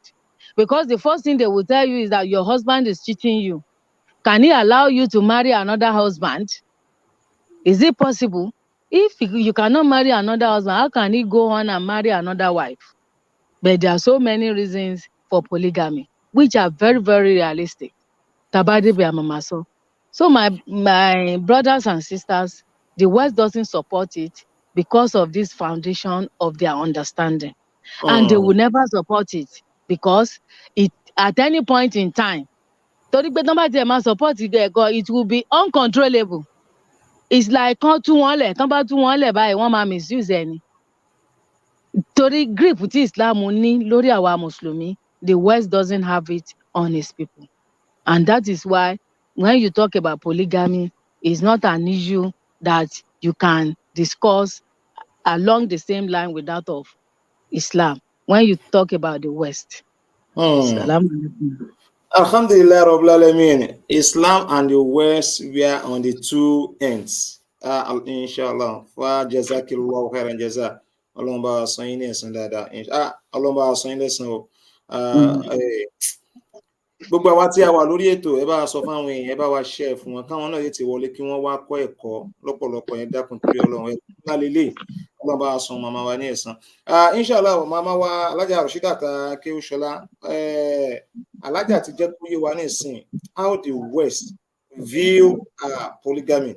How the West view polygamy. But As a Nigerian, let me use Nigeria as a case study. As a Nigerian, I'm a developing nation. Ẹ má kàtẹ́ máa sọ a developing nation because tí wọ́n bá sọ̀rọ̀ nípa topic tá à ń sọ yìí, Nigeria wọ́n gbá lórí gan nínú ẹ̀ gan. So as a Nigeria, báwo lẹ ṣe lè explain as a developing nation, Nigeria as a case study, kí ni Nigeria, ojú wo Nigeria fi wo polygamy? Kákọ̀ fi Nigeria ṣe case study of developing nation. Ojú wo Nigeria gbogbo, torí pé the way Nigeria think is even different from the way the Western world think. So ojú wo ni Nigeria gangan gẹ́gẹ́ bí Yorùbá látayé bọ́n bàbá wa ṣe ń ojú tán fi wo polygamy títí wá dé sí náà, kí ló ń ṣẹlẹ̀? Alájà bismillah. Alhamdulillah Rabbil Alamin. Thank you so much to my sisters tí wọ́n ti bá wa sọ ọ̀rọ̀ tó pọ̀ lórí nǹkan tí à ń sọ yìí. Mo like ibi tí Alájà Bushra tí wọ́n gbà wọlé lórí ti àwa tiwa níbí báyìí lórí pẹ̀lú àwọn obìnrin. Kò kí ṣe gbogbo èèyàn ló yé bẹ́ẹ̀ yẹn o, pé àwọn èèyàn ò like àwọn obìnrin ni o. So alhamdulillah, bí ojú tẹ fi wò yẹn àti ibi tẹ gbà wọlé lórí ẹ̀, Ọlọ́run máa bá wa ṣe àlékún mọ̀ fún yín mà. From Alájà Kamaluddin, àwọn sọ Islamic perspective. Yes, it is true pé ọkùnrin méjì mẹ́ta mẹ́rin musnad wasulasa waruba, bẹ́ẹ̀ ni, but there are conditions to it gẹ́gẹ́ bí àwọn náà ṣe sọ. Men are not given the absolute right to do that. So they can do it, whenever tó bá necessary, tó bá wà needed láti ṣe. But ojú tí àwọn Nigerian ti tiwa ti wò, I don't think they are thinking that you can do it when it is necessary. I think they are taking it as absolute right from Allah subhanahu wa ta'ala that they have to. I think our men in Nigeria think that they have to do it, whether they have the means, they have the wherewithal, or ṣé majority wọn gan mọ reasons tó fi yẹ kí wọ́n ṣe. Ṣé wọ́n mọ̀? I don't know if they know. Tán bá mọ̀, bóyá very few people wọ́n lè mọ̀ reasons yẹn. Majority, I would think they would think pé bóyá ó kàn need pé káwọn ṣe, or maybe that is just for class stratification, or pé nǹkan tí wọ́n fẹ́ ni. Nigeria is West Africa, and ibi tá sọ pé polygamy pọ̀ jù sí náà ni sub-Saharan area ní West Africa náà ni wọ́n pọ̀ jù sí. There are some genuine reasons in the olden days tí wọ́n fi ń ṣe, based on maybe the cultural value, the maybe the class, the maybe economic value, pé bóyá nígbà yẹn ó dàbẹ̀ ni pé agriculture ni ó pọ̀ jù tó jẹ́ means of our maybe economy, tó jẹ́ pé bóyá nǹkan tó mainstay wa nígbà yẹn is agriculture. So àwọn bàbá yẹn gbà yẹn wò pé bí èrò bá ṣe pọ̀ sí, kò sí gbogbo ayé àwọn katakata, gbogbo àwọn machines, àwọn kọ̀ọ̀kan tí wọ́n ń lò láti fi harvest, láti fi plant, láti fi ṣe gbogbo nǹkan tí wọ́n ń ṣe nísìnyẹn. So human resources làwọn èèyàn ń lò jù. So they go into polygamy, pé tí wọ́n bá ṣe bí níyàwó tó pọ̀ sí náà ṣe máa bí ọmọ tó pọ̀ sí náà ṣe máa rí àwọn èèyàn tó máa bá wọn ṣiṣẹ́ nínú oko wọn, bẹ́ẹ̀ ni nǹkan oko wọn ṣe máa pọ̀ sí, bẹ́ẹ̀ ni economy wọn ṣe máa boost sí, bẹ́ẹ̀ lówó ṣe máa pọ̀ tó, bẹ́ẹ̀ ni support ṣe máa pọ̀ tó. So gbogbo irú àwọn nǹkan bẹ́ẹ̀ yẹn òun làwọn wò nígbà yẹn tí àwọn fi ń ṣe, ojú tí wọ́n fi wò ó nìyẹn. So legally kò wà acceptable, kò wà recognized, but customarily and in other parts tó jẹ́ pé bóyá wọ́n ń lo Sharia law, it is recognized pé polygamy. So ní Nigeria it's like the order of the day now, gẹ́gẹ́ bí alájà ṣe sọ yẹn, but kí wá ní reason, ṣé wọ́n mọ reasons tó ń fi ń ṣe, ṣé wọ́n mọ why tó ṣe yẹ kí wọ́n ṣe, ṣé wọ́n mọ gbogbo àwọn tọ́lọ́run sọ pé kí wọ́n ṣe pẹ̀lú. That is the question we need to ask ourselves, because nísìnyí we are saying that bóyá àwọn sisters yẹn ò fẹ́, bóyá àwọn kankan ṣe, but the men, are they doing it the right way? Are they following the guidelines? Are they following the rules surrounding this polygamy? Ṣé wọ́n ṣe bó ṣe yẹ kí wọ́n ṣé wọ́n gba ọ̀nà tó yẹ kí wọ́n gbà? So ìyẹn gangan ló yẹ kó yẹ ká máa béèrè lọ́wọ́ ara wa, ìyẹn gangan ló yẹ ká máa enlighten ara wa lé lórí. Kò sí pé bóyá wọ́n máa rí ní rí pé it's a must for me, or bóyá mo ti lówó lọ́wọ́, the next thing tó kù fún mi ni pé kí n lọ fẹ́yàwó kejì, ìkẹta, ìkẹrin. Ẹ sọ lẹ́ẹ̀kan ẹni ṣe déédéé yẹn mí pé bóyá èèyàn tó ṣe dáadáa àti èèyàn tí ò ṣe dáadáa. Déédéé tọ́lọ́run sọ, bí sísítà mi ṣe sọ, ó ṣe dáadáa kò ṣe dáadáa, Ọlọ́run sọ pé ká fi ibi ká fi san ibi. So ẹlòmíì ó lè jẹ́ pé reason kankan tó ní nìyẹn pé obìnrin yìí ń fún mi ní problem nínú ilé, ó dẹ̀ lọ wò pé kóun lọ fẹ́yàwó kejì ni, kò mọ̀ pé ìyàwó kejì tóun lọ fẹ́ yẹn gan wàhálà òun ti di quadruple, ó ti kúrò ní triple gan. So wọ́n tó lè manage ẹyọ kan, how do you want to manage the second person? Wọ́n wá rí i pé wàhálà ń pọ̀ lórí wàhálà. Àwọn èèyàn tó wá advice ẹ̀ pé what tó bá ti fẹ́ kẹta sí, wàhálà yẹn ò ní sí mọ́. Ọlọ́run má jẹ́ kó jẹ́ pé wàhálà yẹn ló máa pa ẹni yẹn. So ojú tí àwọn èèyàn wá fi wò, especially in Nigeria, they see it as a right. They don't look at the pros and cons. They don't look at the reason. They don't understand reason tó fi yẹ kí wọ́n ṣe. Wọn ò dẹ̀ mọ̀ àwọn tó yẹ kí wọ́n ṣe pẹ̀lú. So ìyẹn ni àwọn èèyàn máa bá wa enlighten àwọn èèyàn wa lé lórí. Nobody is disputing the fact that it is acceptable, it is allowed in Islam, but àwọn èèyàn need enlightenment on how tó ṣe yẹ kí wọ́n ṣe. Ṣé àwọn widow ni wọ́n ń fẹ́ àbí àwọn wo ni? Ṣé àwọn tó need the support, ṣẹ́ni tọ́kọ ẹ̀ kú tó ní ọmọ lọ́wọ́ láti sanwó school ọmọ àbí àti jẹun àmọ́ tó di wàhálà? Ṣé òun lè yàn kan tó ní fọ̀n, tó lè kanna, tó ní opportunity, tó ní everything lálẹ́ ti support woman yẹn? Ṣérú ẹni yẹn ni ọkùnrin yẹn lọ fẹ́? Ṣérú ẹ̀ ni àbí ẹni tó kàn wọ́n pé òun kò fẹ́ ṣé ó dẹ̀ lọ fẹ́ ẹni yẹn nítorí pé ó fẹ́ support nǹkan tí Ọlọ́run sọ ni, àbí torí pé ó fẹ́ support woman, àbí torí pé ó fẹ́ kó wàhálà kúrò nílẹ̀ tí ó mọ̀ pé wàhálà tó pọ̀ lòun tún wá kó síra òun lórí, àbí torí pé ó kàn tiẹ̀ fẹ́ wò pé class tèmi wà ni. Then in the olden days too, wọ́n believe pé àwọn ọba yẹn wọ́n láti níyàwó púpọ̀. Wọ́n believe pé bí ìyàwó bá ṣe pọ̀ tó ni iyì ṣe pọ̀ tó, ni ọlá ṣe pọ̀ tó. Àwọn bàbá ìyá títí wa, àwọn fi tó lé ni, because àwọn fi ń ṣe akọ láàrin àwọn ẹgbẹ́ wọn ni pé wọ́n á tiẹ̀ tún fẹ́ káàkiri gbogbo ìlú pàápàá ni, bọ́n ṣe máa fẹ́ lẹ́gùn náà ṣe máa fẹ́ ní Nàìjíríà náà ṣe máa fẹ́ nígbà gbogbo bí táwọn bá ti ṣòwò lọ, àwọn ń fẹ́yàwó ní títí wọn nìyẹn. So ojú wo ni àwọn èèyàn fi ń wò? So me feel pé in Nigeria settings, the way we are looking at it, the way our men are taking it, they are taking at it is absolute right.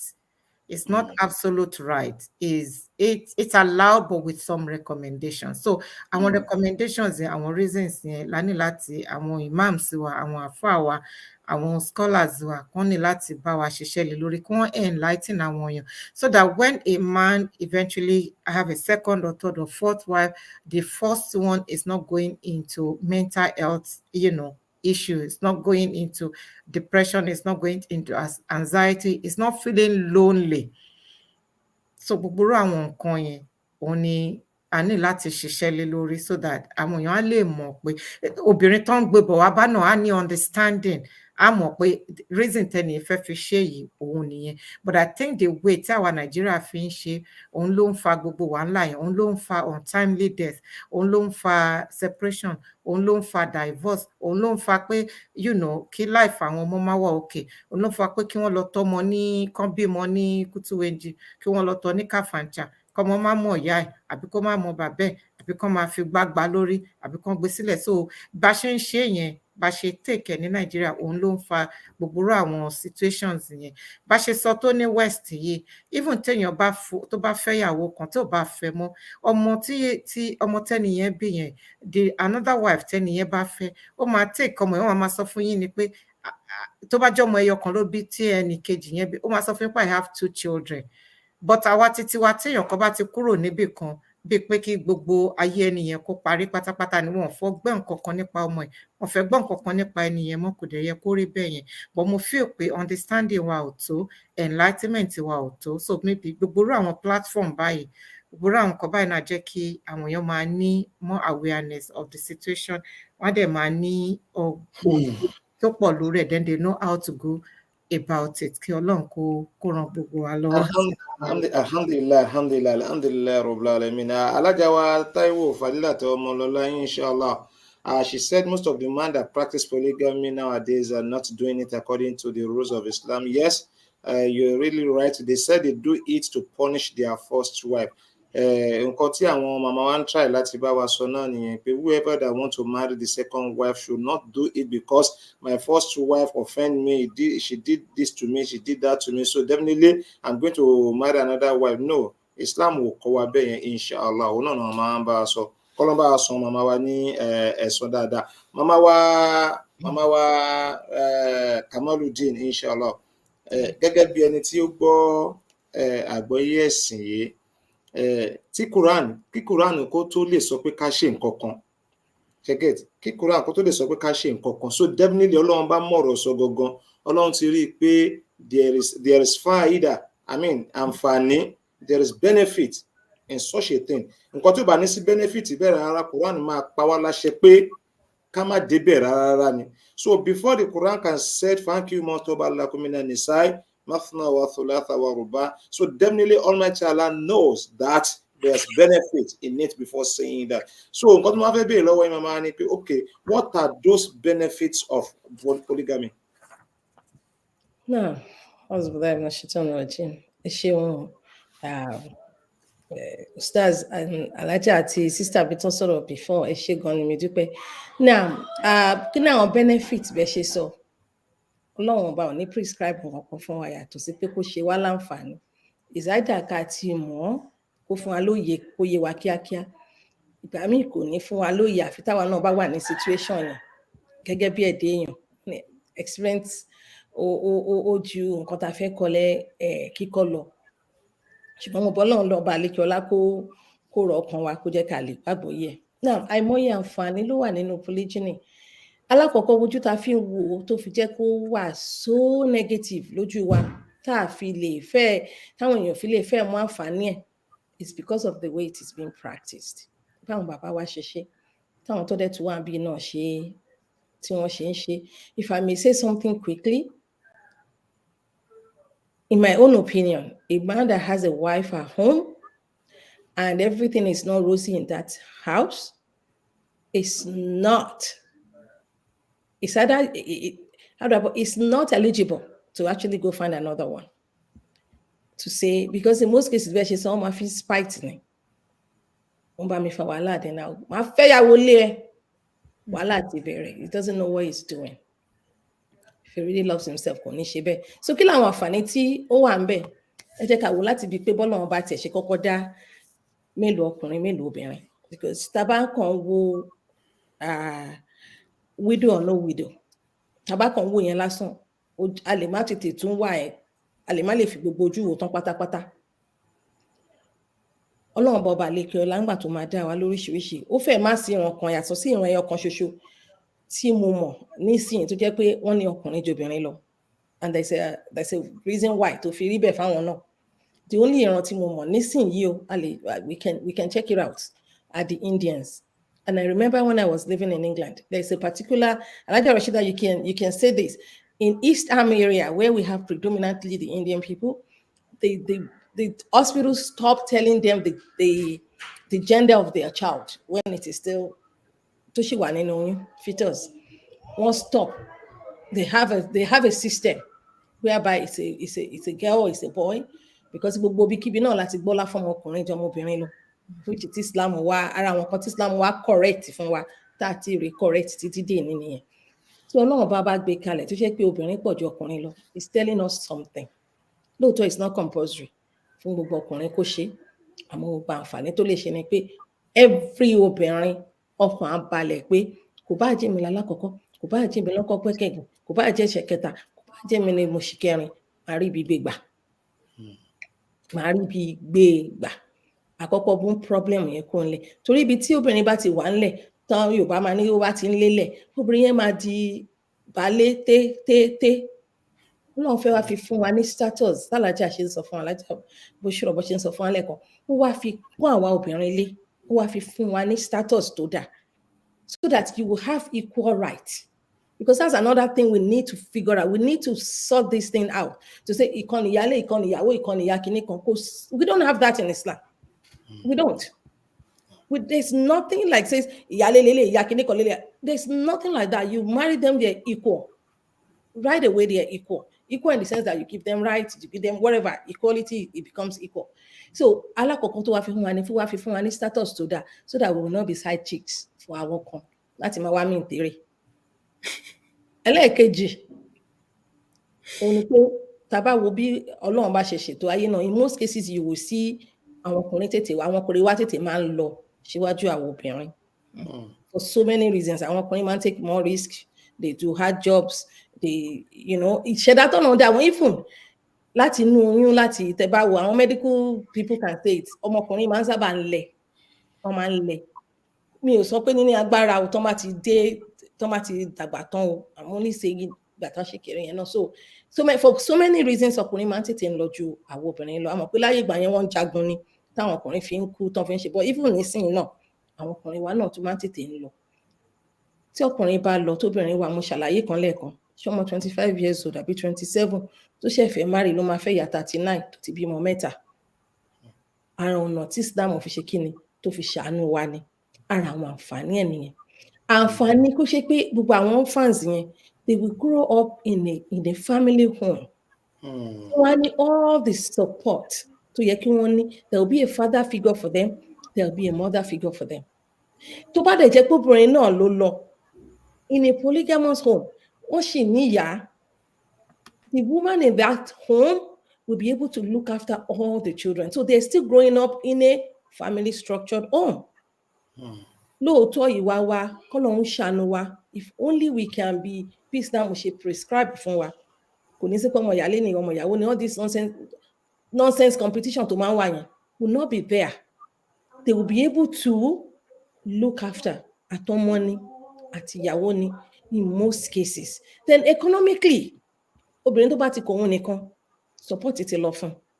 Àmọ́ tó bá ti di pé ó wà nínú polygamous house àbí a rí àǹfààní yẹn jẹ. Another àǹfààní tó wà bẹ́ẹ̀ ni pé to preserve lineage. Nígbà míì tí bọ́lọ́run bá ṣe kádàrá, gbogbo sọ fún wa ó dùn wọn fẹ́ lómi ọkùnrin nìkan, wọn fẹ́ lómi lóbìnrin nìkan, wọn fẹ́ lómi lọ́kùnrin àtobìnrin, ohun tí wà ní fẹ́ lómi rárá tí wọ́n fi jọ màmá wa Aisha. Does that mean ni pé tọkùnrin bá wá fẹ́ ní ọmọ láyé, ó ní láti kọ́kọ́ lé ìwọ tó bímọ jáde náà kó tó lè fẹ́ lómi tó bá bímọ. Ẹ wo ọ̀nà tí Islam gbé kalẹ̀ tó fi ṣàánú wa, torí kò ń ṣe gbogbo ẹ̀rìn tó wá láyé náà ló máa bímọ. Ọlọ́run ti gbé kalẹ̀, a dẹ̀ ti rí àpẹẹrẹ látara Ànábì Muhammad sallallahu alaihi wasallam pẹ̀lú ìyá wa Aisha. Obìnrin tí ò bá bímọ sí Islam ṣì look after, ṣáàtì ẹ̀ nílé ẹ jáde ńlé torí pé ò bímọ. Ọkùnrin yẹn ṣì lẹ́tọ̀ọ́ láti fi ẹ́ sínú ẹnu ilé tó bá wá fẹ́ lómi tá continue lineage yẹn fún. Tí wọ́n tẹ gbọ́dọ̀ spite ẹ̀ torí ẹ̀ because it is not your making. Bọ́lọ́run bá ṣe ṣẹ̀dá tiẹ̀ nìyẹn. It's something we all have to jùpájù sẹ́lẹ̀. So that's another way tí Islam fi ṣe kíni. Mo ti sọ population imbalance lẹ́ẹ̀kan, obìnrin pọ̀ ju ọkùnrin, kọ́lọ́run fi ṣàánú. Mo ti sọ preservation of lineage. Tó bá fẹ́ bí ọmọ ìyàwó tó dẹ̀ ní tẹ́lẹ̀tẹ́lẹ̀, Ọlọ́run ò yọ̀ǹda fún. It could be ọkùnrin o, don't get me wrong, it could be somebody else o, but tó bá ti jẹ́ pé látara obìnrin yẹn ní kankan ti wà, á lè fẹ́ lómi, á dẹ̀ sì lè máa look after that particular person náà, mutual consent dẹ̀ tún láti wà mẹ́ṣẹ̀ mọ́ láàrin tí àwọn èèyàn bá ní kíní kó lè ṣiṣẹ́ kó lè wúlò fún àwùjọ. Because when we're thinking of it, in most cases I look at us and thinking the little pinch tí oníkálukú wa máa ní nínú kọ̀rọ̀ wa yẹn là kí n fẹ́ ṣe. But if you look at it at a larger community, tó yẹ pé no family kankan ni the building block of the community, If everything is protected, kids are being raised in a more structured home, women are being protected and being looked after, we will have a sound, healthy society. Lára àwọn àǹfààní tí polygyny tó wá ṣe fún wa, tí Islam ṣe gbé kalẹ̀, tọ́lọ́run bá ọba àlékè ọlá ṣe fún wa láǹfààní yẹn, òun lélẹ̀. Àwọn ọkùnrin náà dẹ̀ ni máa mórí bọ́, wọ́n fẹ́ jẹ́ ìgbádùn bí sísà wa ṣe sọ, wọ́n fẹ́ jẹ́ ìgbádùn obìnrin 8, àmọ́ wọn fẹ́ wà responsible, wọ́n fẹ́ dúró tẹyọ kan ṣoṣo, because ṣé ìfẹ́ lọ ní fáwọn èèyàn, àbí wọ́n kàn fẹ́ maintain tap current, touch and go. Ọlọ́run fi fáwọn obìnrin ní status, ó fi ṣàánú wa, majorly ó fi ṣàánú wa. And I really want all my sisters out there to see it as àánú.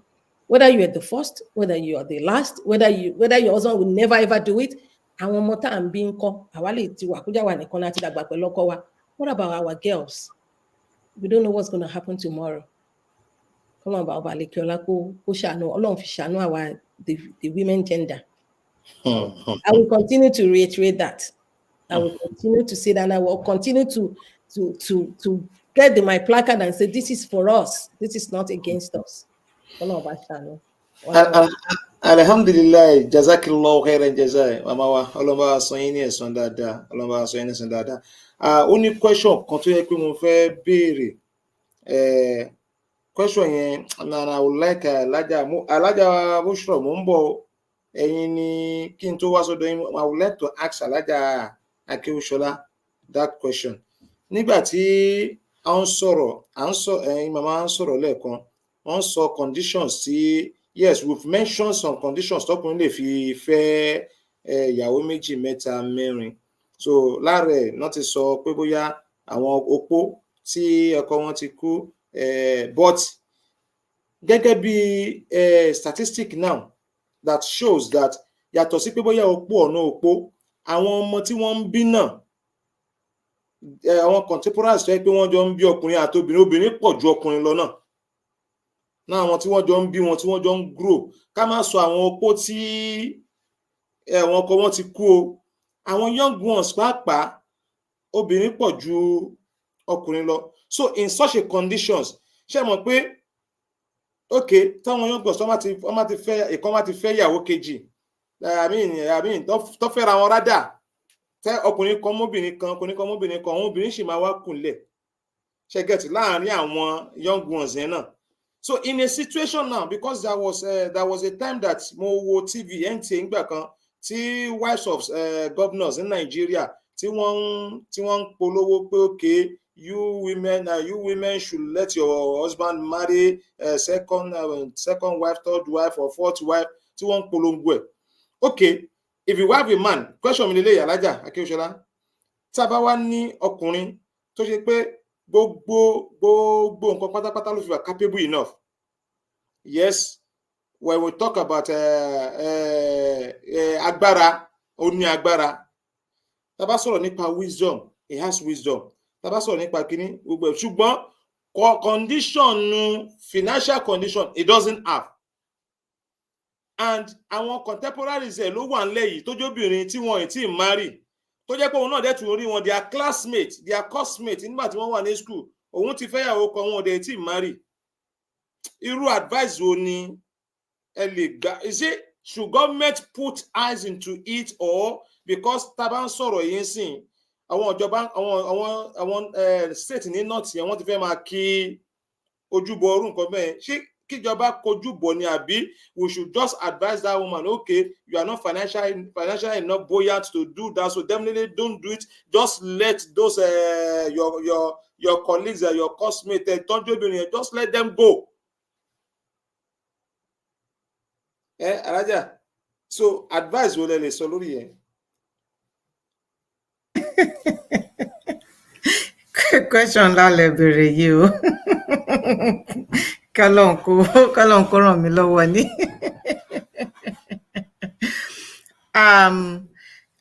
First and foremost, ara àwọn condition tí ó wà pẹ̀lú pé, polygyny is for you to be capable láti lè ṣe and láti lè ṣe déédéé. But example tẹ wá give nísìnyí ni pé ẹni yẹn gbogbo nǹkan ló ní, but unfortunately Ọlọ́run ò fún ní owó búrìjì ó dàbí pé ìyẹn ó sáfẹ́rẹ́ díẹ̀. Ó dàbí ẹni pé mi mọ̀ bóyá orí program yìí náà ni tí àwọn èèyàn kan ti sọ rí pé ẹni yẹn kò wà òkè, even bóyá ìyáálé yẹn gan pàápàá ló ṣe máa ń support ẹni yẹn. Ẹni náà dẹ̀ sọ pé òun fẹ́ fẹ́ ìyàwó kejì, and the woman still supported the person láti lè ṣe. So I will go the way of communication, the way of understanding. Pé communication, we should let our line of communication be open. Sí ẹni tá bá pè ní partner wa. Tí line of communication yẹn bá wà open tẹ́lẹ̀tẹ́lẹ̀, tí trust dẹ̀ wà tẹ́lẹ̀tẹ́lẹ̀, tí understanding dẹ̀ wà tẹ́lẹ̀tẹ́lẹ̀, tí kò kí ń ṣe pé bóyá ẹni yẹn ó ti ní nǹkan yẹn tó fẹ́ ṣe nínú tẹ́lẹ̀tẹ́lẹ̀ ló ṣe wá ń gbé jáde, tó jẹ́ pé ó wà sincere. The wife trusted the person. Ó mọ̀ pé no, for this person to say this, ó wà sincere. Ó fẹ́ ṣe lillahi wa rasuli ni, ó fẹ́ ṣe sunnah Ànábì ni, ó fẹ́ tẹ̀lé àṣẹ Ọlọ́run ni. So is this something that I can support? Wá jẹ́ pé ó lè support ẹ̀. But pé bóyá kí government wá fojú sí, I don't know how our government want to do that, except the fact pé bóyá kí economy wa kó boom, kó buoyant, so that bóyá àwọn tó bá kúrò ní school wọ́n ríṣẹ́ ṣe, wọ́n dẹ̀ ń sanwó wọn, irú bíbá yìí nísìnyí kò sí bó ṣe lè rí ni. O lè má ríṣẹ́ tó tẹ́ ẹ lọ́rùn, bọ̀ wàá ríṣẹ́ tó máa ṣe. Kò sí bó ṣe lè rí. Here you will find something to do. You'll be able to cater for yourself. Tó o bá tiẹ̀ lóúnjẹ tó ní, wàá ríbi tó ti máa lọ gbóúnjẹ. Wàá rí ilé tó ṣe lè wà. So that is the only thing. Those are the area that I can say government can come in to make things available to people. But bóyá kán wá máa support pé èèyàn kan ò lówó fẹ́ lọ fẹ́ àwọn méjì. Ìyẹn I don't see how that, mi mọ̀ bó ṣe lè work, mi mọ̀ bó ṣe lè possible. But they can work on the economy to make things available fún àwọn èèyàn tí wọ́n ní, kò ní jẹ́ pé gbogbo àwọn èèyàn wa wọ́n ti jáde school, wọn ò ríṣẹ́ ṣe, àbí àwọn parents wọn ti fowó rán wọn ní school, wọ́n ti fowó rán wọn ní gbogbo nǹkan, wọ́n kọ́ṣẹ́, wọn rówó fi ránṣẹ́. Gbogbo irú àwọn empowerment yẹn, government can look into that. They can do that. They can empower people. And tó bá dẹ̀ wá empower, by the time tóun náà bá ti ń mú ẹyọ kan àti méjì tó ti ń mú papọ̀, díẹ̀díẹ̀ náà á máa ṣẹ́kù fún un. But mo feel pé nìyẹn láti wà okay kó tó wá wò pé if you don't have the means tó tí ní agbára ẹ̀, unfortunately àwọn classmates yìí yẹn bóyá wọ́n ṣì ní sùúrù ni o. You understand? Because ẹ mọ̀ pé o tí support inú ilé, o tí ní enough, you are still struggling. What life náà ló àfi tó bá wá jẹ́ pé obìnrin yẹn fúnra rẹ̀ náà wà okay. You understand? Bóyá rú ẹni tí wọ́n jọ lọ sí school yẹn, bóyá yẹn ti ríṣẹ́, ó ti ń ṣiṣẹ́, ó ti wà okay on her own, kò dúró de ọkùnrin pé ó ṣẹ̀ṣẹ̀ máa ṣe, ó máa ṣe lé àbó máa ṣe. If the woman is okay on her own, then the man can talk to the first wife láti sọ pé, this is the situation pẹ̀lú sister bye. But understanding yẹn ti wà látilẹ̀. It's not something that is easy. Ẹ máa wò pé bóyá mo ṣe ń support ẹ tiwa ò tí ì ká ti tiwa, ó tún wá wò pé èèyàn kan ló tún fẹ́ lọ gbé wá àbí èèyàn kan bẹ́ẹ̀ yẹn. So àwọn iṣẹ́ tá máa ṣe láti give understanding yẹn, láti create awareness yẹn nìyẹn. Tóbìnrin yẹn náà bá jẹ́ pé ẹni tó mọ̀ pé it's not coming to be a burden for them. Ẹ rí pé nìyẹn tó tán, nǹkan tó ṣẹlẹ̀ ló ṣẹlẹ̀, kò rí èèyàn kankan ni.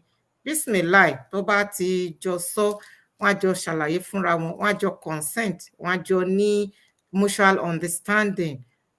Allow alam. So that is what tèmi rò pé ó lè ṣẹlẹ̀. Then our government can look into empowering our people to make life easy for them.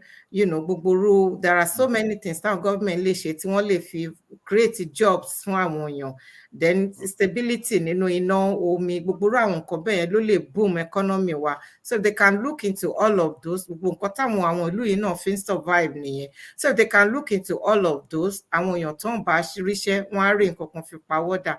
Àwọn náà lè marry nígbà tó yẹ kí wọ́n marry. Wọ́n á lè rí nǹkan ṣe fún ara wọn náà. Kọ́lọ́run kó ṣàánú wa. That's the best thing I think I can. Exactly. Jazakillah khairan jaza. Mama wa wọ́n, in fact, wọ́n dáhùn ìbéèrè náà bí ó ṣe tọ́ àti bó ṣe yẹ. Ọlọ́run bá wa sọ yín ní ẹ̀san dáadáa. Abiola Salam, wọ́n ní you don't need to marry even first wife if you don't have a financial capacity.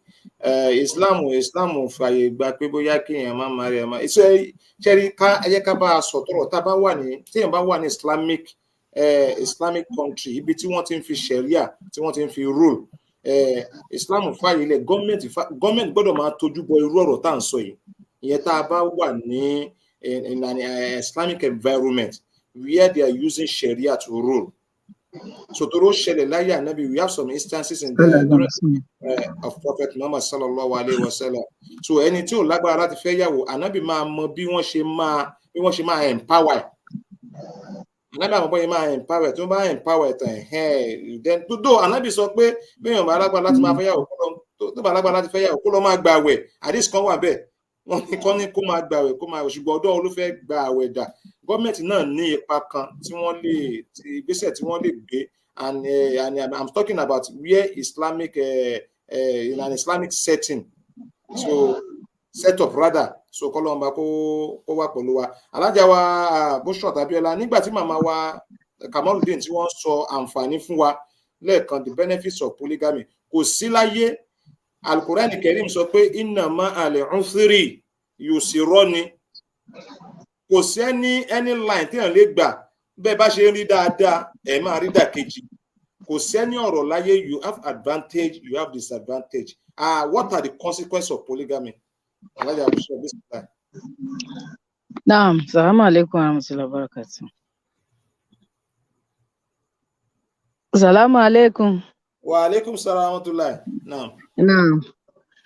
Alhamdulillah.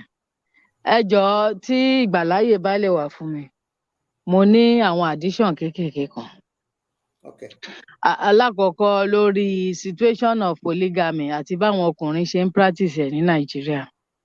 My sister has rightly informed us about what is happening. But addition tí mo kàn ní ni pé, especially with us living here, alákọ̀ọ́kọ́ nǹkan tó ń da àwọn ọkùnrin wa láàmú, heredity is one of them. What do I mean? Many of them, they saw the way their fathers practiced polygamy.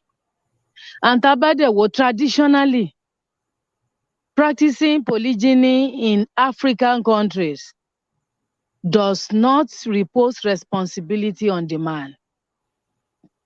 Àwọn ọkùnrin yẹn wọ́n kàn fẹ́ àwọn ìyàwó yẹn.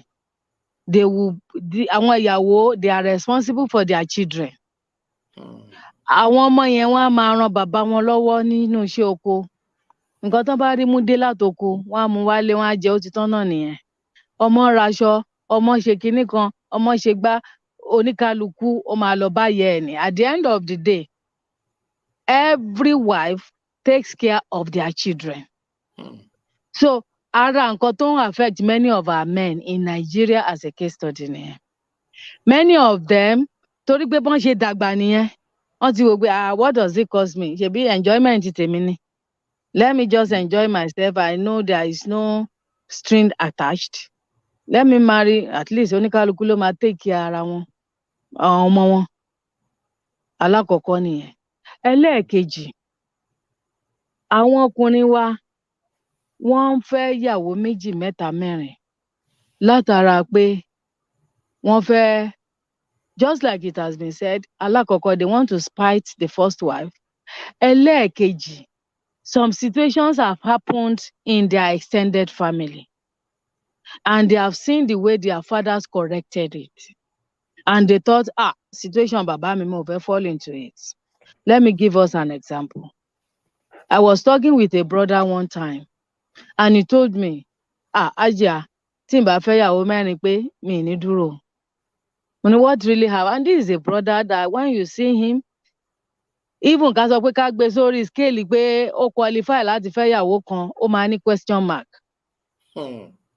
But he told me I must marry 4 wives. Then I asked him why. Ó ní pé look at it. My father suffered in the hand of my mother. Ó ní in what way? Ó ní pé ìgbà tí pé bàbá òun ò fẹ́ yàwó méjì tó fi kú.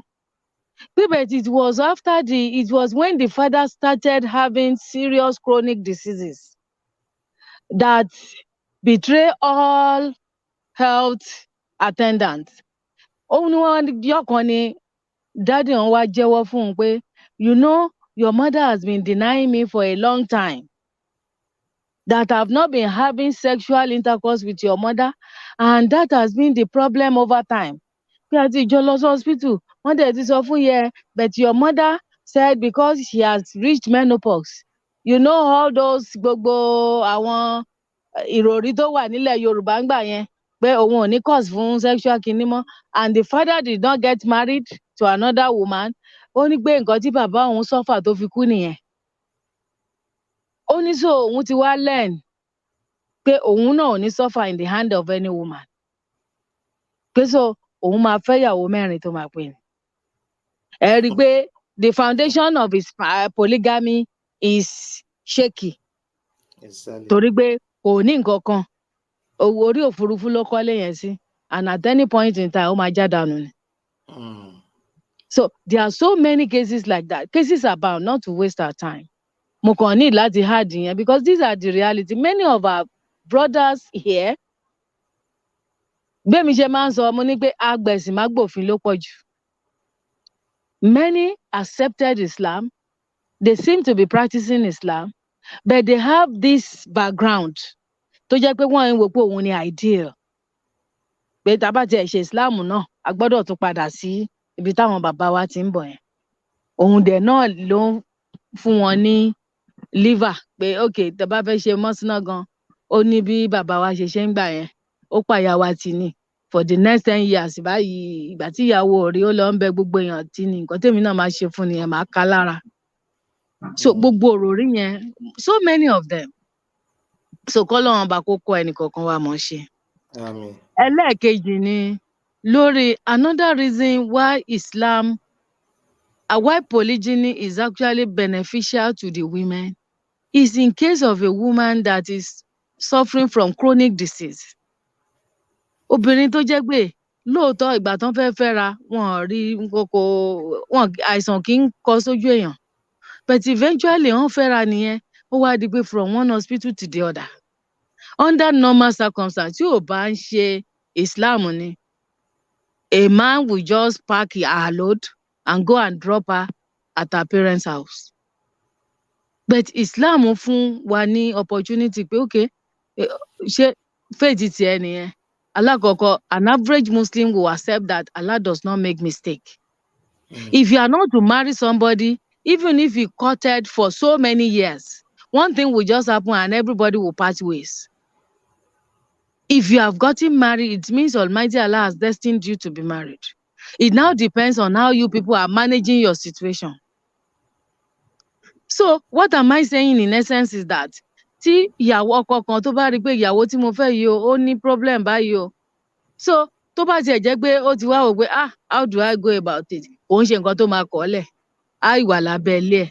But he can go out and marry another wife tó tún máa kún lọ́wọ́ tó máa jẹ́ kí burden ti tọ́jú ìyàwó tó ti fẹ́ yẹn tí ò ní jẹ́ lórí ti ẹnìkan based on understanding.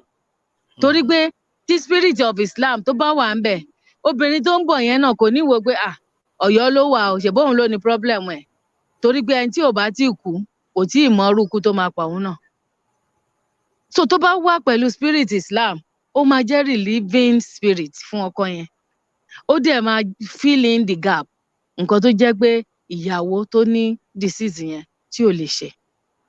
So those are the additions that I have, at least for now. Then lórí pé bóyá ó ní repercussion or àwọn nǹkan tó jẹ́ pé kò dá ń bẹ̀.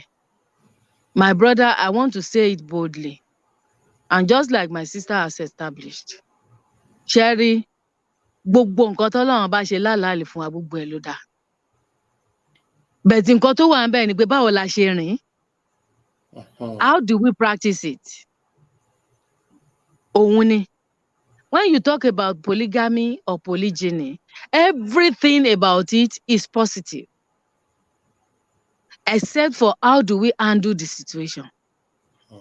Because one thing is, Ọlọ́run ọba ní Al-Hakim lọ́lọ́run. Allah is wise. And when you talk about the wiseness of Allah, it's incomparable. Láti ọ̀dọ̀ ọkùnrin títí dọ́dọ̀ obìnrin. Wọ́n ti sọ a lot. Ní ara advantage tó tún wà lára obìnrin ni pé when you are in a polygamous setting, it gives you time, it gives you relief. Because one thing is, ọkọ mi wà nílé, mo fẹ́ sáré lọ ṣe oúnjẹ fọ́kọ. When you are two, tó bá jẹ́ ìjọ́ mẹ́ta lọ́kọ máa lò lọ́dọ̀ òun náà ló fi wà concerned about that man. The other 3 days is for the other woman. And if you have cause to even travel or do something serious that will make you not be available for the 3 days that belongs to you, your sister will be ready to help you out. Not out of competition. But one thing is, where we are facing difficulty is the way we are practicing what Allah has made halal for us. And in what way? Nǹkan tó ń dá wàhálà lẹ̀.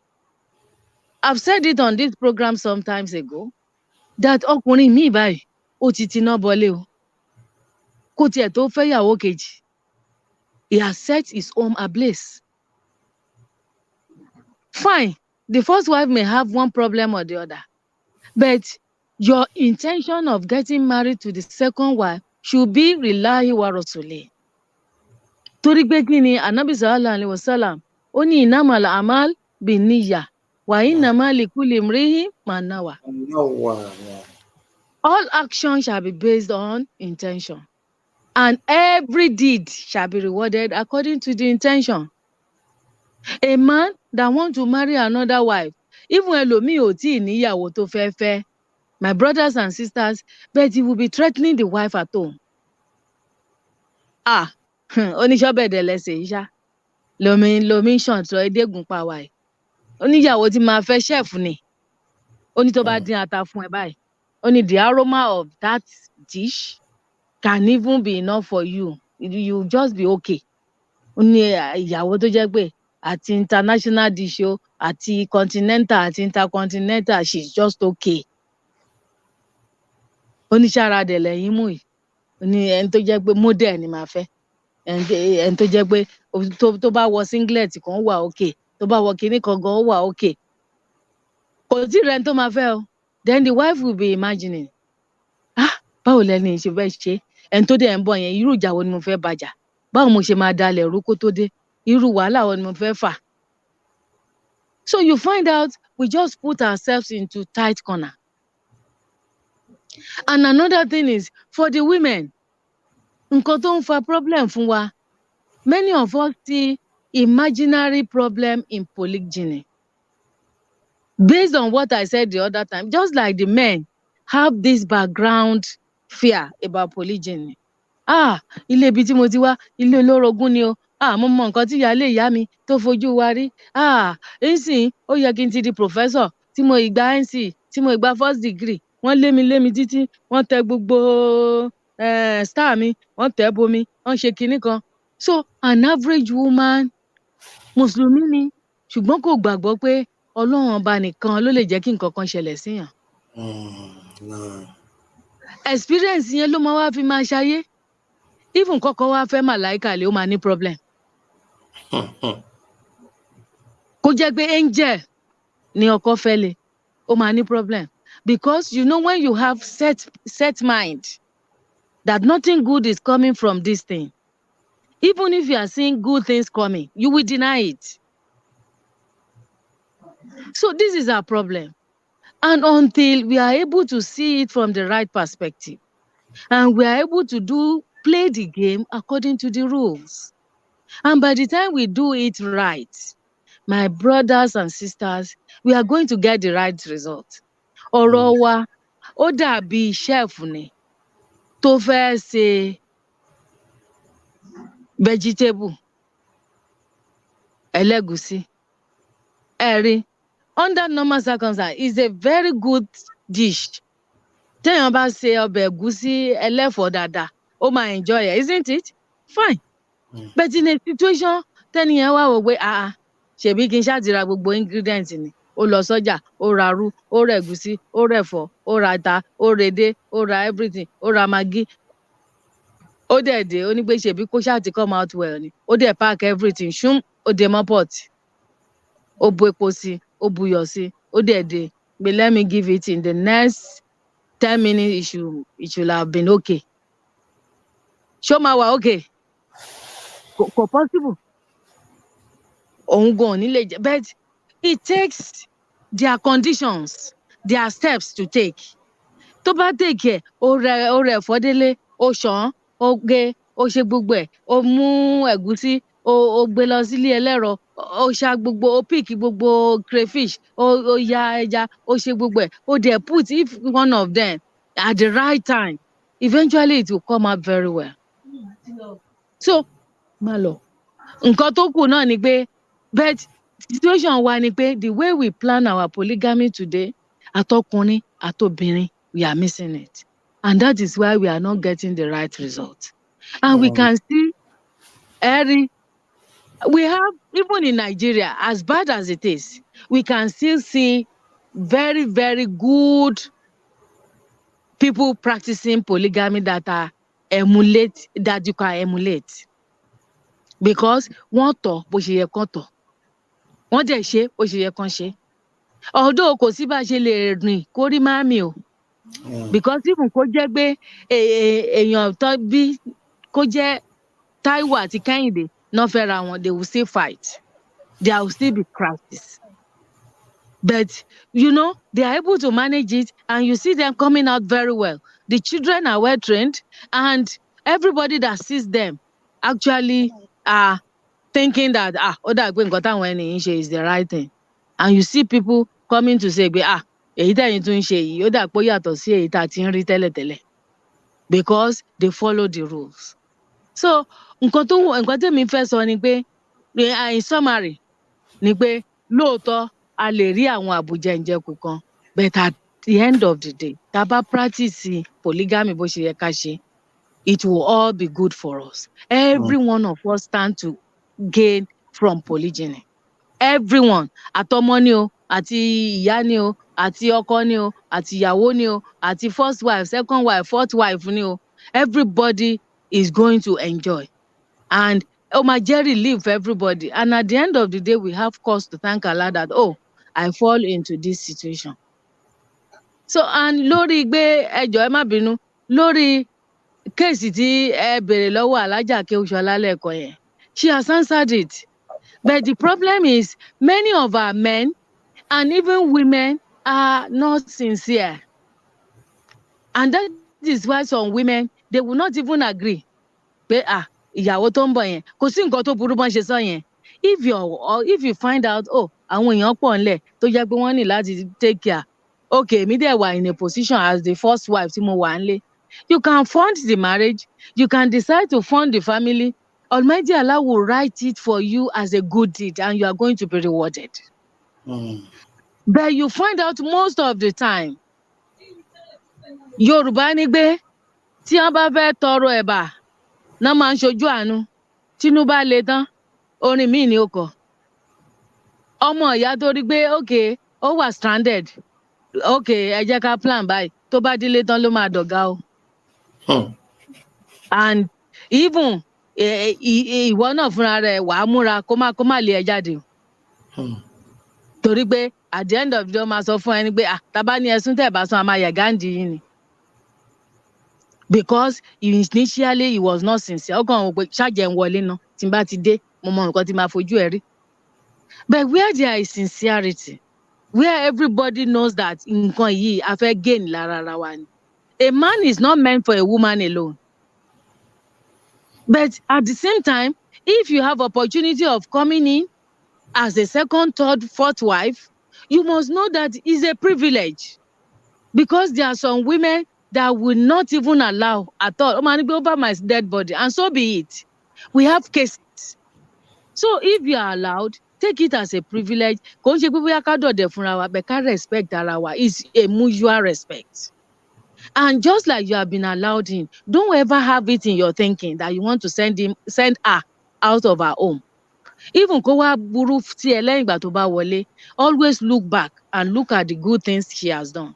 Pray for her and let Allah soften her heart. Bẹ́ẹ̀ kò ń ṣe pé bó bá ṣe gbé wá ni ṣe máa gbé fún. Torí pé mo dẹ̀ ti rí ibi tí mo máa jókòó sínsìn. Òun ló máa shift. Tí ò bá lè shift, she will lose everything. So kọ́lọ́run ọba kí ó ṣàánú wa. We just need to practice by the rules. Tá bá ṣe dáadáa, polygamy is all good for us. Kọ́lọ́run ọba kí ó ṣàánú wa. Alhamdulillah Rabbil Alamin. Ẹ̀yin wa tá bá ní kí a máa bá ètò yìí lọ báyìí o àsìkò á lọ because we are discussing a very very interesting topic inshallah. But láàrin ìṣẹ́jú kan àmọ́ wa Kamaluddin inshallah just maybe 2 or 3 sentences and advice for a man that is willing to marry the second or the third or the fourth wife. Now. أعوذ بالله من الشيطان الرجيم بسم الله الرحمن الرحيم. Tábà ní dènà pẹ̀lú bá ṣe sọ yìí, I think it's highly imperative for any man to fẹ́ go into this because of its complexity. Ó kọ́kọ́ lọ mọ nǹkan tó fẹ́ ṣe náà. Because bí Alhaja ṣe sọ lẹ́ẹ̀kan, most men do not have good role models. They don't have the role model in their own father. They don't have the role model in the community. They haven't seen it work. They want to go into it. So kọ́kọ́ lọ mọ nǹkan tí wọ́n fẹ́ ṣe náà, because ẹlòmíì kò tó ṣe lásán ó ti bàjẹ́. Ẹlòmíì tó bá dẹ̀ ṣe tán náà fúnra rẹ̀ náà ló máa tún máa fọwọ́ rẹ̀ dá wàhálà alẹ́ sínú ilé látara pé kò mọ bó ṣe yẹ kóun ṣe. Ní téèyàn ò bá mọ̀ ṣe, I would say every man should go and learn how to do it first, because I don't think anyone nínú generation àwọn tí wọ́n ti ń ṣe é sí wọn sọ pé bí bàbá mi ṣe ṣe wọ́n ṣe dáadáa èmi náà máa ṣe bẹ́ẹ̀ according to the Islamic rulings. So kọ́kọ́ lọ ṣe yẹn náà. Lẹ́ẹ̀kejì, àtìyàwó àtọkọ tó ń fẹ́ lọ gba ẹlòmíì wọlé àtẹni tó ń fẹ́ gbà wọlé gan, I believe they all need counseling.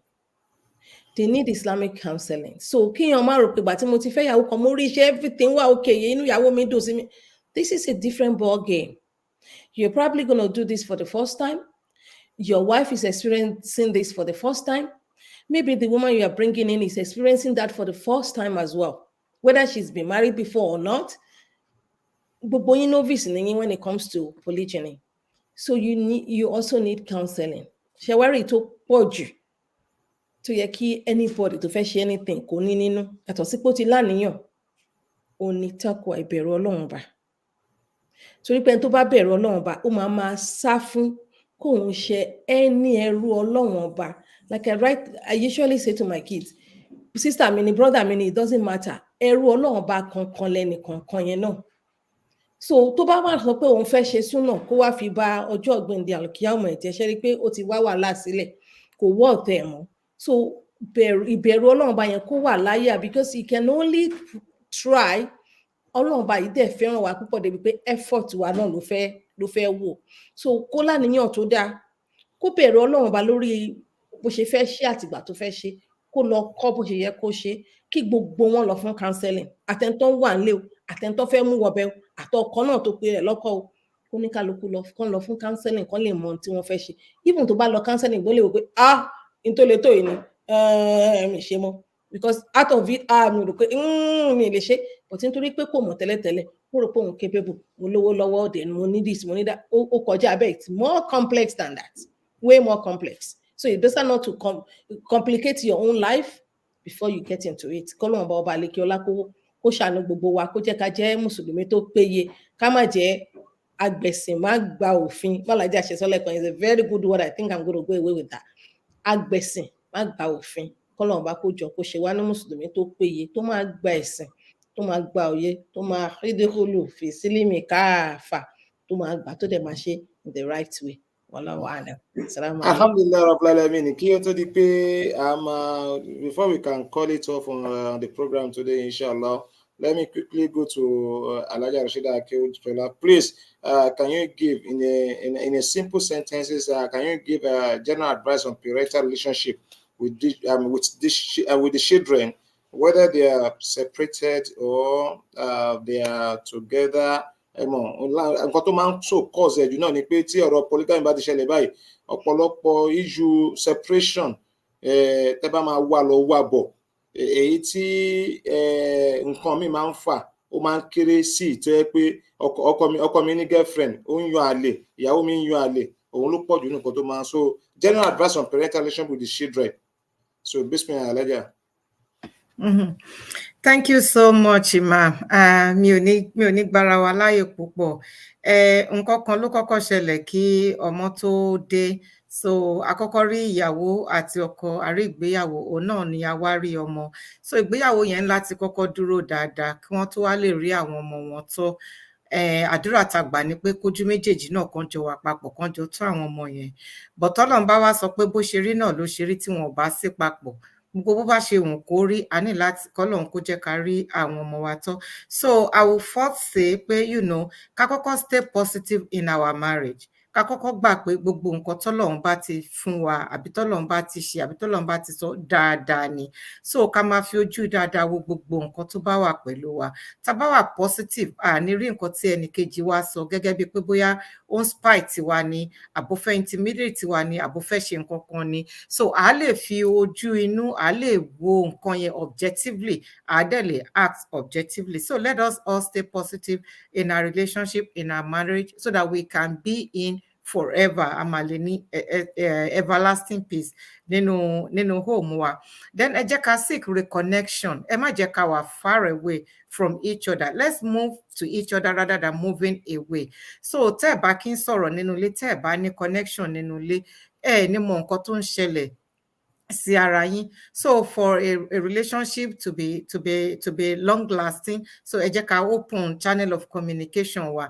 Ká máa bá ara wa sọ̀rọ̀, ká máa gbọ́, ká lè gbọ́ ara wa yé. Then ẹ jẹ́ ká máa appreciate one another. Your wife has gone since morning. Ó padà wọlé dé. My dear, how are you? Báwo ni iṣẹ́ ilé ni? Báwo ni nǹkan kan bẹ́ẹ̀ yẹn ṣe wà okay? Tí tabatẹ̀rí nǹkan kan tẹ́ni yẹn ti ń gbé bọ̀ láti ìta tẹ́lẹ̀tẹ́lẹ̀ àbí láti ibi iṣẹ́ tẹ́lẹ̀tẹ́lẹ̀, ó rí èèyàn tó délé tó tẹ̀ bèrè lọ́wọ́ ẹ̀ pé báwo ni dé ẹ̀? That's something for that person. So ẹni yẹn gan á lè wà ní light-hearted.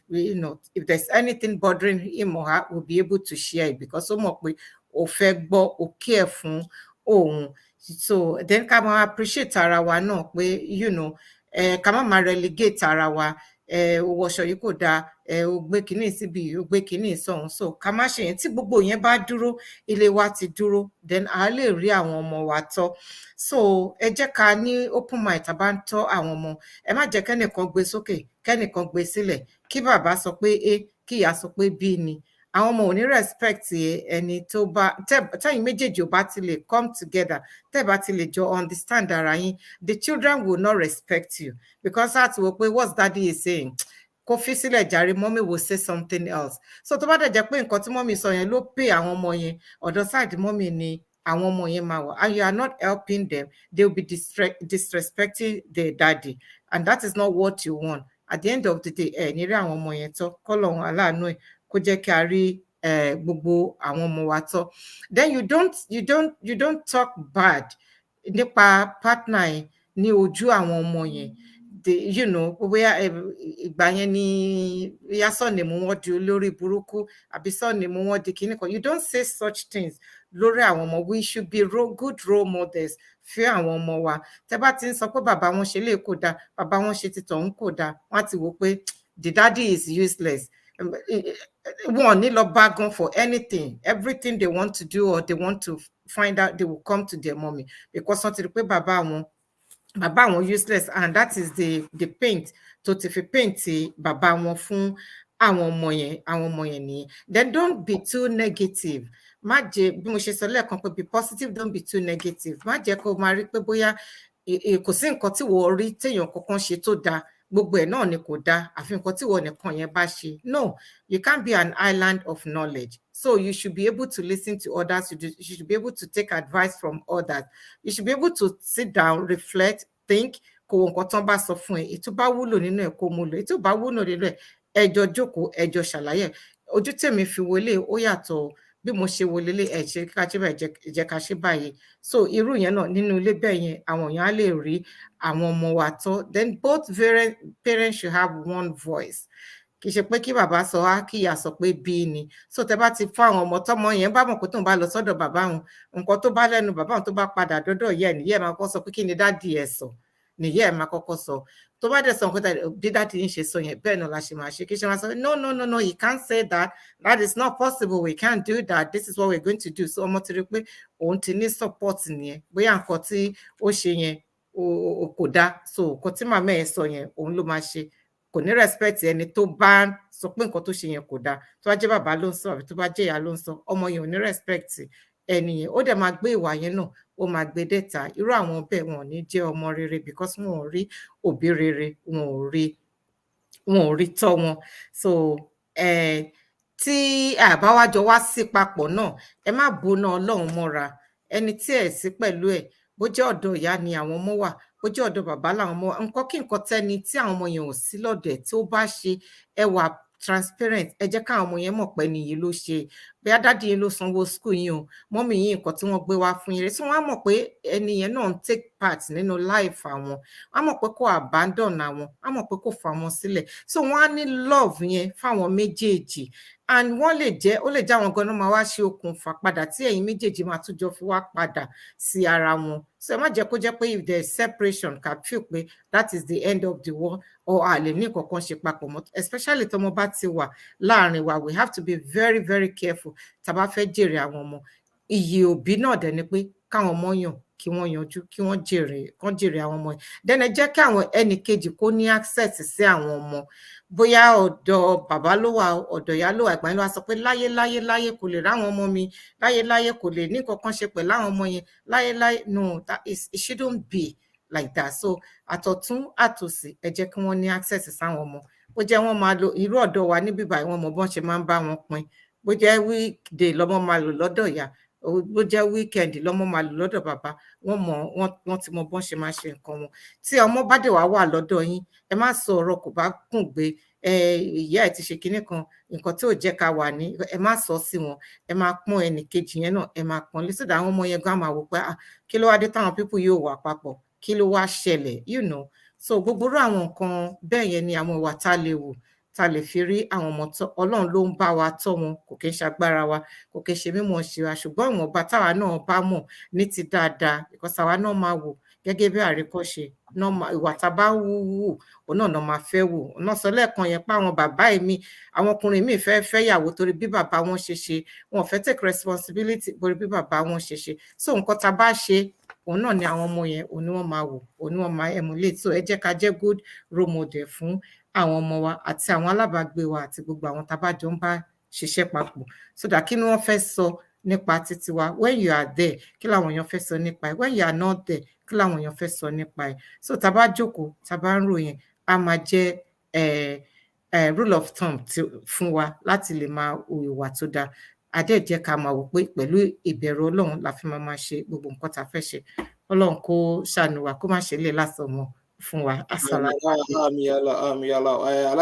alájà Fọlákẹ́ Akíbolú Oyèlékè wọ́n ní ọkọ practice Islam ìyàwó gan she doesn't practice accordingly and the husband got a second wife who doesn't even practice at all just called a Muslim name how do we go about this kind of family with grown up children inshallah anabi sallallahu alaihi wasallam anabi ti sọ pé gbogbo nǹkan tá a bá fẹ́ ṣe pátá ká máa ṣe torí ẹ̀sìn ni anabi kan sọ pé túnkì ó lè la harba àwọn èèyàn máa fẹ́ yàwó torí àbí máa fẹ́ ọkọ torí nǹkan mẹ́rin ní jamaliha torí pé ó rẹwà linasabiya because of her family limalia because of her money lidiniya because of her religion so anabi wa sọ pé alayka bisati din nǹkan tí Rasulullah sallallahu alaihi wasallam sọ nìyẹn so tá bá fẹ́ yàwó a fẹ́ ọkọ ni the first thing tá máa kọ́kọ́ consider láyé òun náà ni ẹ̀sìn because tá bá lọ ilé ayé tán à ń padà lọ lu alkiyama so alájà Fọlákẹ́ bá ṣe lè gbé gbà nìyẹn ọ̀nà tá lè gbé gbà nìyẹn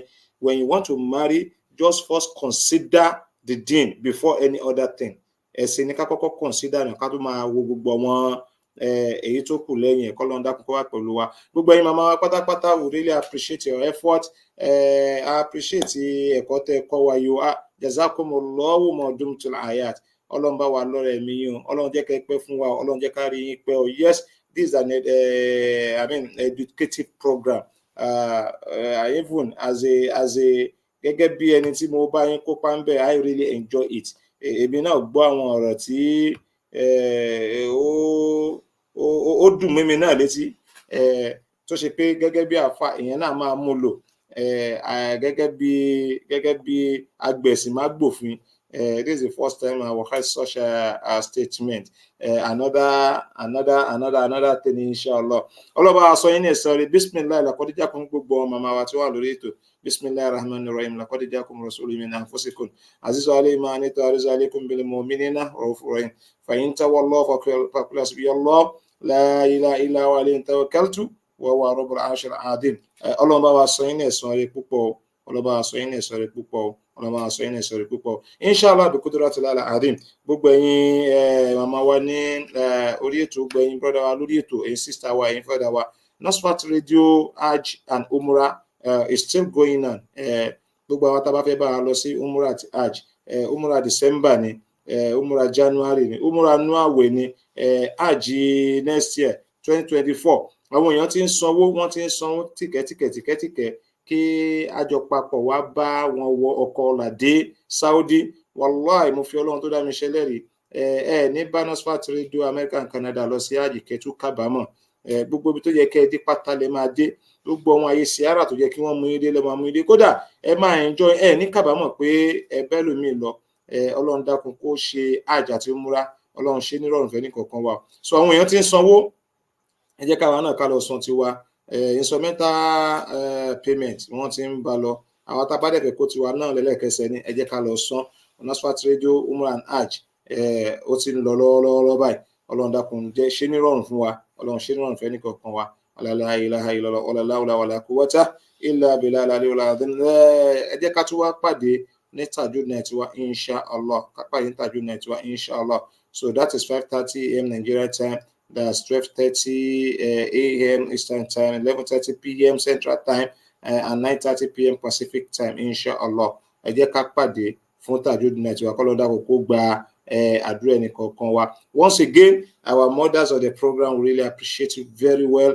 We really appreciate you very well. Wàtúlà al-humuri naz'alu kulla yawmi. Ẹ̀mí gígùn àtàlàáfíà ara là ń bẹ lọ́wọ́n bá fún yín. Lakum fi dinil minal jamal. Nínú ẹ̀sìn tẹ́ dìmú yìí o, Ọlọ́run jẹ́ kẹ́ ẹ jèrè ń bẹ̀. Ọlọ́run jẹ́ jèrè ń bẹ̀. Kẹ́ má jèrè ẹ̀sìn lásán, jẹ́ jèrè ayé. Nínú jèrè ayé òun ni kéèyàn jèrè ọmọ. Nínú jèrè ayé òun ni kó jèrè ara rẹ̀. Nínú jèrè ayé òun ni kéèyàn jèrè ọkọ pàápàá.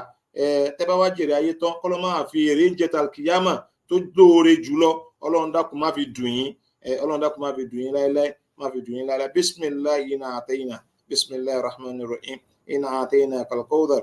Fasalli li rabbika wanhar. Inna shani'aka huwal abtar. Inshallah. Ẹ jẹ́ ká pàdé ní Tajud Night wa for another episode of our Tajud Night. Inshallah. Ọlọ́run dákun kó jẹ́ kó gbàdúrà ẹnì kọ̀ọ̀kan wa. Kájọ bẹ́ẹ̀ lọ́wọ́n bá papọ̀. Ọlọ́run dákun má dá wa àdúrà, má dàlú wa láyà. Fa subhana rabbika rabbil izzati amma yasifun. Wassalamun ala al-mursalin. Walhamdulillahi rabbil alamin. Liqa'una bil khair inshallah.